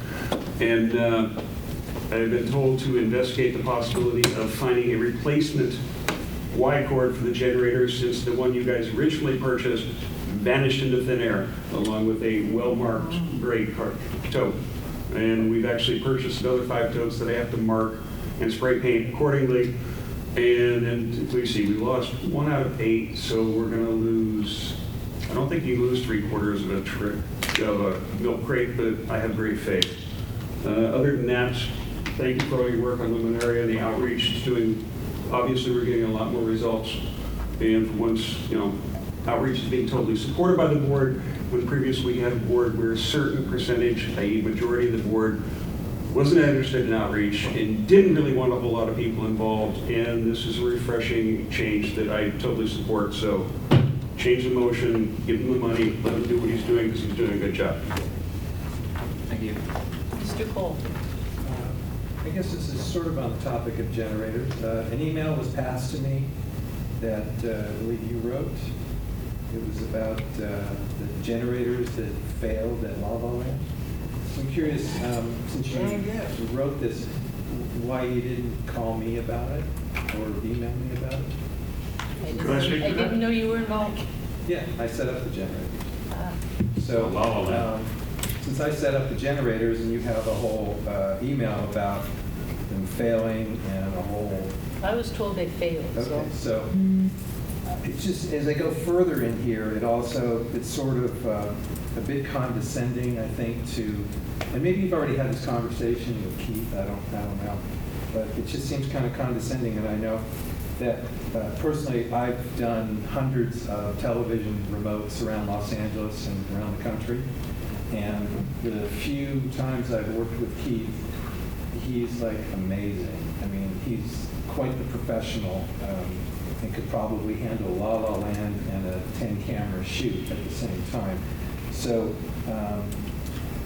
if there was a cable there, I would, and maybe I'm wrong, if there was a cable there, I would have assumed that Keith would have checked the generators that I set out and go, hey, you have them set wrong. They need to be strapped together, which I didn't know. No one told me. I did the best that I could. The cable disappeared at Moana. Okay. You didn't have it at La La Land, which was was the problem. So the other thing is, I remember the previous movies in the park. There were, I believe, there was a bigger generator there, and there wasn't. That was mine as a remote, reserve emergency backup that was not needed. Well, apparently it was needed because the generators failed. And it failed because the cable wasn't there. Let me see. So the gist of it is, a procedure needs to be written. For instance, if I was still involved in doing the AV things here, and I would say, I would write up a procedure that when you set up the camera, you take off what's called the dead cat, which is just there to keep dust off. And that way you don't have to point the microphone at the sprinkler, and you can actually point it at everybody and you get a better recording so that the dead cat doesn't dribble in the video. So a whole procedure for the generator should have been written up, and that way that it needs to be so that Eric can, on the moment, hey Eric, can you deal with La La Land? Okay, here's the generator. Okay, here's a sheet for La La Land, how to do generators, so that everybody can be replaced. My suggestion. And can I speak to the generators and the dead cat? Don't talk about my dead cat. Well, the reason the dead cat's on there, it was, at least I remember having explained to me that the dead cat was there to help the sound be better, which is the only reason it's still on there. Had I known that it was there as a protective mechanism, it would not have been there today or previous meetings. The two generators, each one is good for 4 hours, give or take. Plan for a little bit less than 3:45 to be safe, but 4 hours is good. Because of the inflatable, I was not at La La Land for a variety of reasons, but the inflatable, you start the for generator 1, and they're labeled, plug it in, it inflates, it runs. And my suggestion at Moana was that you start generator number 2 about the time the movie starts, and even if generator 1 runs out of fuel, the generator number 2 should be able to keep everything inflated, because it's already inflated, and run the AV. My suspicion is, for one reason or another, probably somebody being busy, the one indispensable person, generator 2 didn't get started. And then somewhere along the line, generator 1 died, and nobody noticed till the screen started to settle into the sunset along with the movie. Well, since I set them up, I can tell you exactly how. Like I said, I wasn't there. I was just running on what third party. That's not how it was. So there were two generators. One generator was on the cotton candy machine. The other generator was on the sound system and the fan for the movie. And that's where your second power went. It should have been running, the cotton candy machine should have been plugged into one of the generators that was running the But that's the thing, backup nobody generator. knew what to do. Or, after you get ready to start the movie, the generator is I think we need to, I understand what Peter says. And after action reports for this board, as long as I've been active. Okay. And words are falling on deaf ears. I think we need to sit down and come up with a generator protocol, so everybody will understand how to do it. It just is protocol. Normally I don't see these emails, but since it was pointed at me, I just wonder if this seems like, I don't know, Keith, were you involved in this? Well, I think what you're getting at, and I think is a good point, is that even that Rob is suggesting that he'll have the generators at his house, like it creates a linchpin. Like the board should be able to operate and do an event without one person being one is in one. Yeah. So that's the thing. I long term I think we should try and resolve is that everyone has access to be able to hold a committee meeting, or if you want to do an event that you're not, you're not waiting on me or someone else to get a generator to go do, you know, some, if you need electricity out in the field somewhere for a project. So that maybe long-term we need to look into a way that we can store the generators somewhere that has equal access, you know. Or just rotate whose house they're at, so everybody gets a chance to have them. You can run them at your house for practice, and eventually you all be trained, and you all share the burden of storing them. And if you're in charge of an event, and you know, Keith has them, but Craig is running the event, and he gets with you sometime in a week or 3 before then, and picks them up. I think there's a question as to, I could be wrong, but I don't think you're supposed to keep city property at your personal house. I think that's something that needs Well, to be it's checked like into as well. the CBS doesn't really want our No, but I'm just generators. saying, so there must be maybe. When they did the inventory this year, all they wanted was photographic evidence that the property still existed, serial numbers, etc. As long as the board has positive control, who has it, who had it, and can produce them on request, there is not a problem. They can't be stored at CBS, either in editorial 2 or underground, because even if you drain the gas out, you still have gas vapor, and it's a safety problem. And we checked about getting a Connex on this property. They don't have room for anybody to change their mind, let alone a 10 square foot, you know, Connex. So, and any storage yard that I'm familiar with, any closed, secure storage, it's going to have the same issue with gas powered equipment. So I don't know, somebody wants to look to see where we can pay every month to store them, or people can just store them at their house like those of us that have generators anyway do. Can we rent generators when we need them? I mean, yes. Can we rent generators when we need them? I feel like this is way too much maintenance for the 2 or 3 or 4 times we have. I mean, The generators have already paid themselves in renter fleas. I know, but they broke down the line. I mean, yeah, they didn't work. Embarrassed the whole. Why wasn't it, and if the cable was missing? All right. Okay. Time out.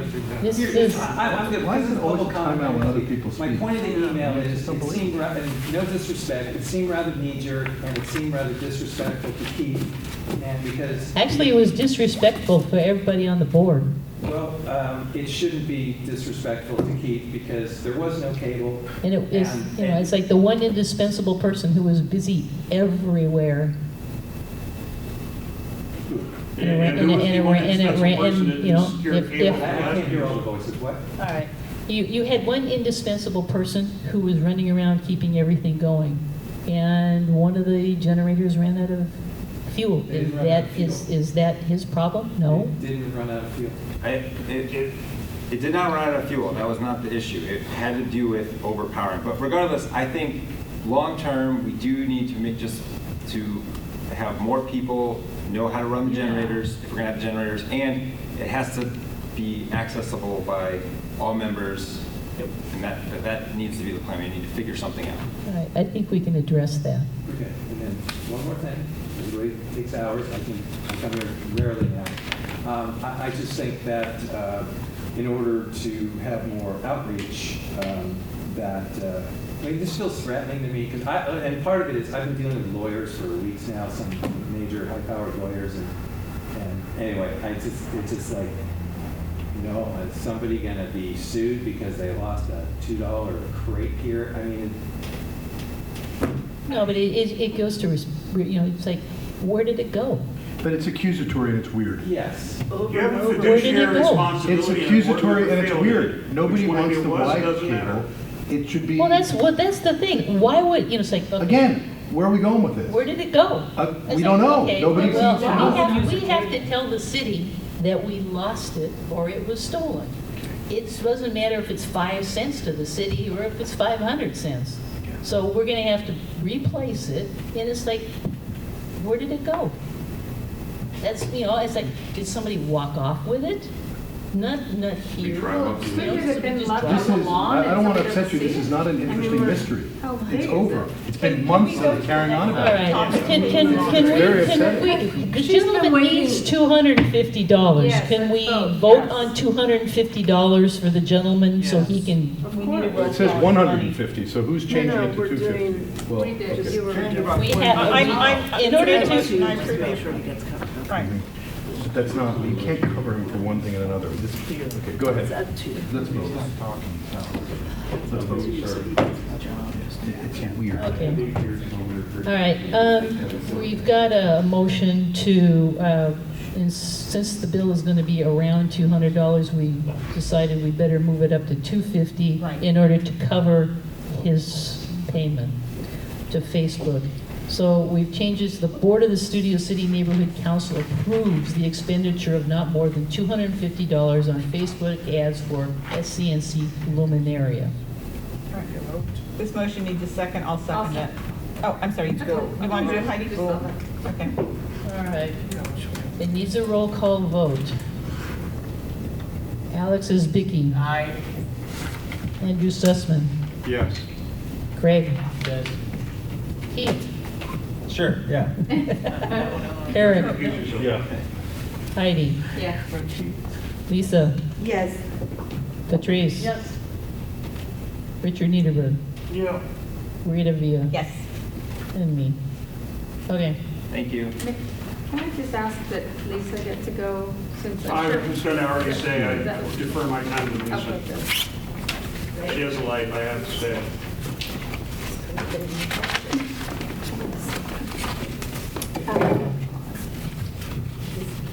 Is this on?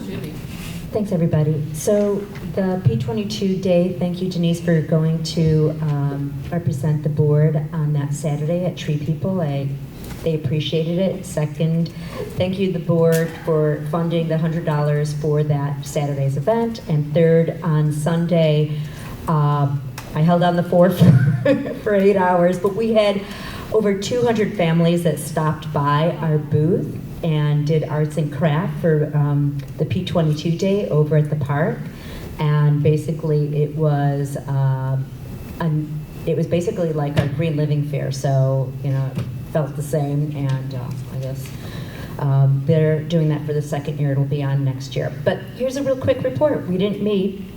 We're going to be meeting on a quarterly basis. The committee doesn't want to dissolve or wait for the next, person to step in, and they really still want to work on important issues that are really related to the quality of life. One of which we're going to be working on in January is there's a conversation that Caltrans has been clearing the highways to I don't know if anybody heard this, clearing some of the shrubbery, and I would say, and cutting back the trees so that the homeless would not dwell there. So what we're trying to do is work with our elected officials to find out why that took place and what they're doing to replant, because the air quality is worse, the dust is worse, and the sound is worse for all those people that live within a certain area of the 101. I could attest to that.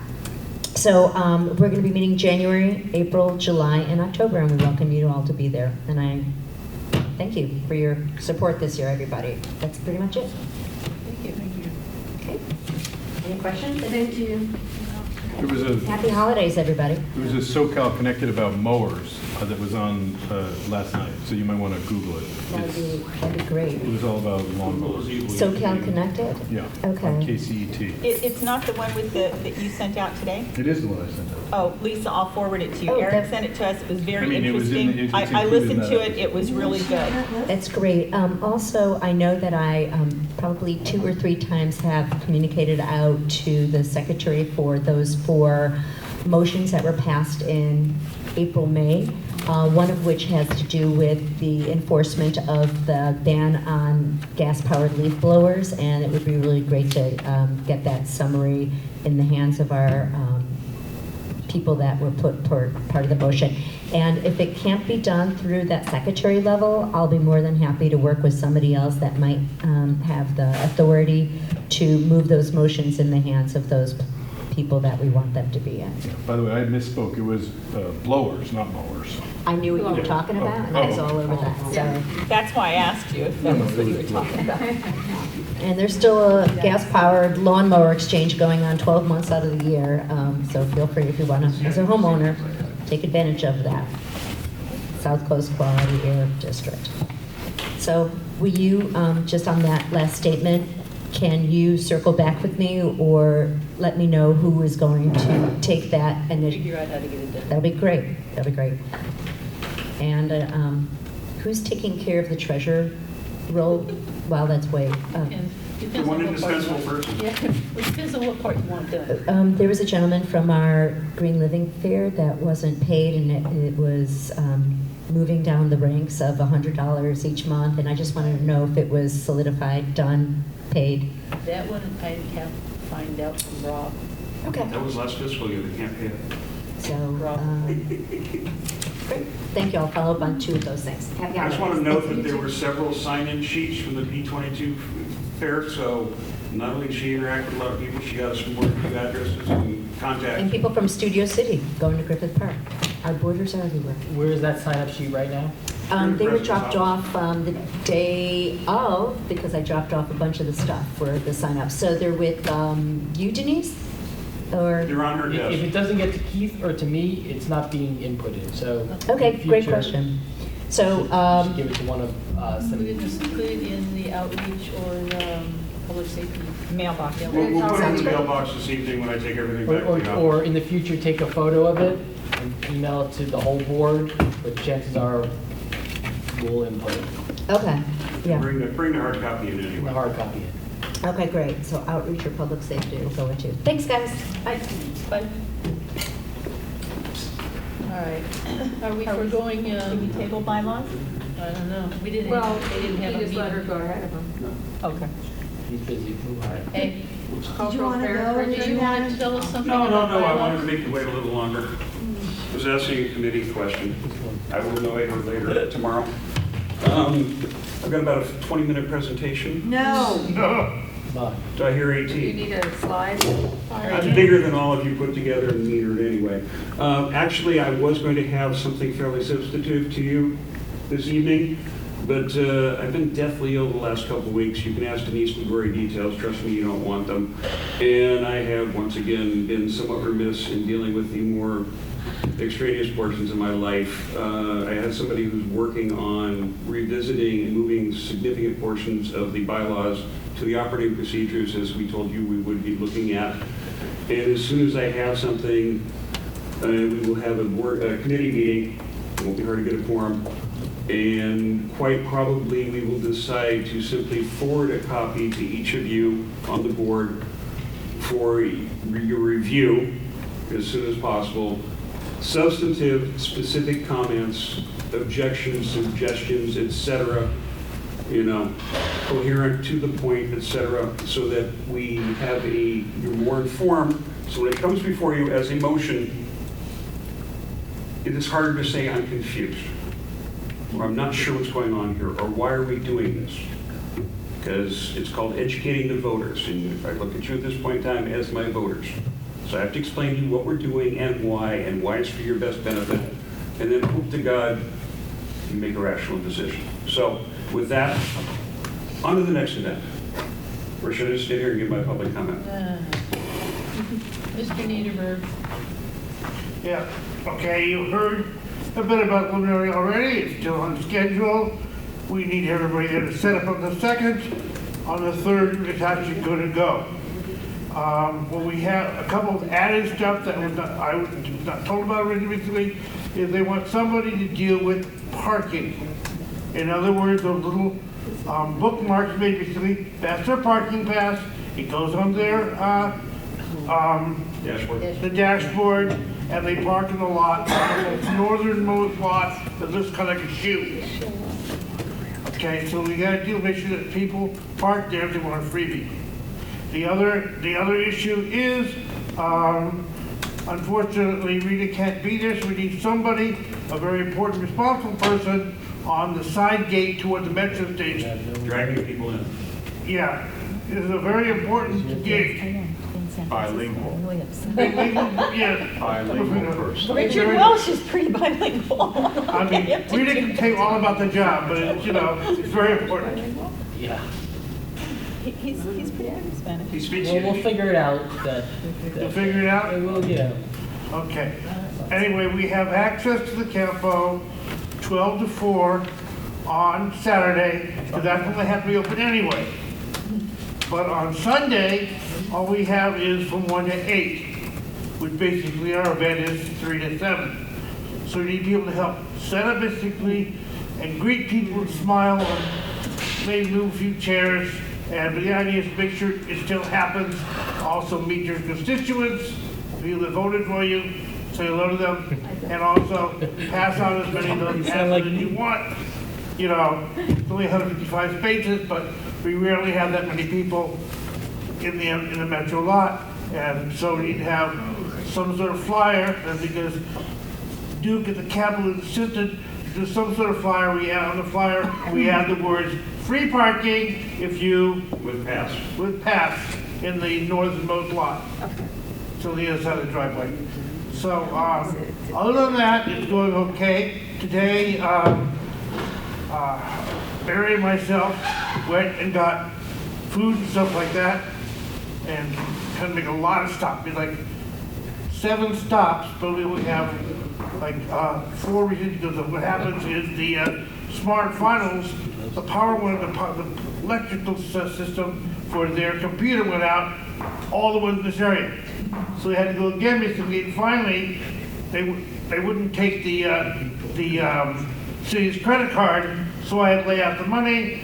Eventually I know I'll get paid back, but it just like, it was a bit of a hassle today, it really was. It shouldn't have been, but it was.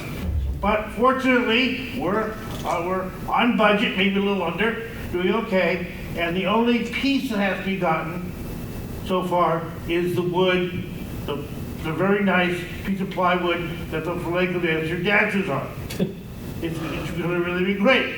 I mean, other years we've had to buy cables and lights and all kinds of stuff. This year it's just a piece of wood for a stage for a dancer. As far as the, they didn't have all the chocolate in the bags, so we paid for them, and Barry's going to pick them up Friday and Saturday, but there's no new expense there. It's just what's going on. So please, everybody, be there. You know, nobody's going to get hurt back. Please, you know, Friday is casual. Saturday, you should look good for your constituents. Saturday is casual, Sunday is constituents. I'm sorry.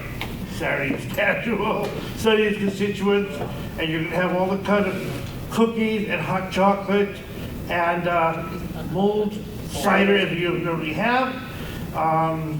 Mary had to pick up all her cookies from Trader Joe's, so we'll have the Trader Joe's cookies as well as the kind that comes from Smart and Final, and I'm tired of talking. So, but you know what's going on. This is our 7th year. It's not hard to do, really. It's actually fun. All right, do you have a bank report? What? Bank report is next. Of course, the bank meeting time this time was taken up by the thing at Carlos Cafe. We had about 8 people from the board and committees there. We sat again the front table center as we were supposed to. They didn't let us or anybody else put up banners, but it was still good. And what can I say? We paid for it. We did it. We made a presence, which was apparent because this is our territory, and the other neighborhood councils in this area are visiting. I can't think of anything else to say. Thank you. I do. Okay. One, I'm picking up a piece of plywood because I'm going to go to Home Depot and get a discount because I've got my military ID. It will be brought home, carefully marked as SCNC property, then treated with water treatment, waterproofing, Thompson's water seal. So your investment on a nice, very nice quality, one side perfect, so we don't kill a dancer.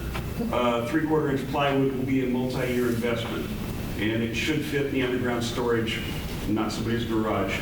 But they want it 4 by 6. You know, I talked to Joanne today.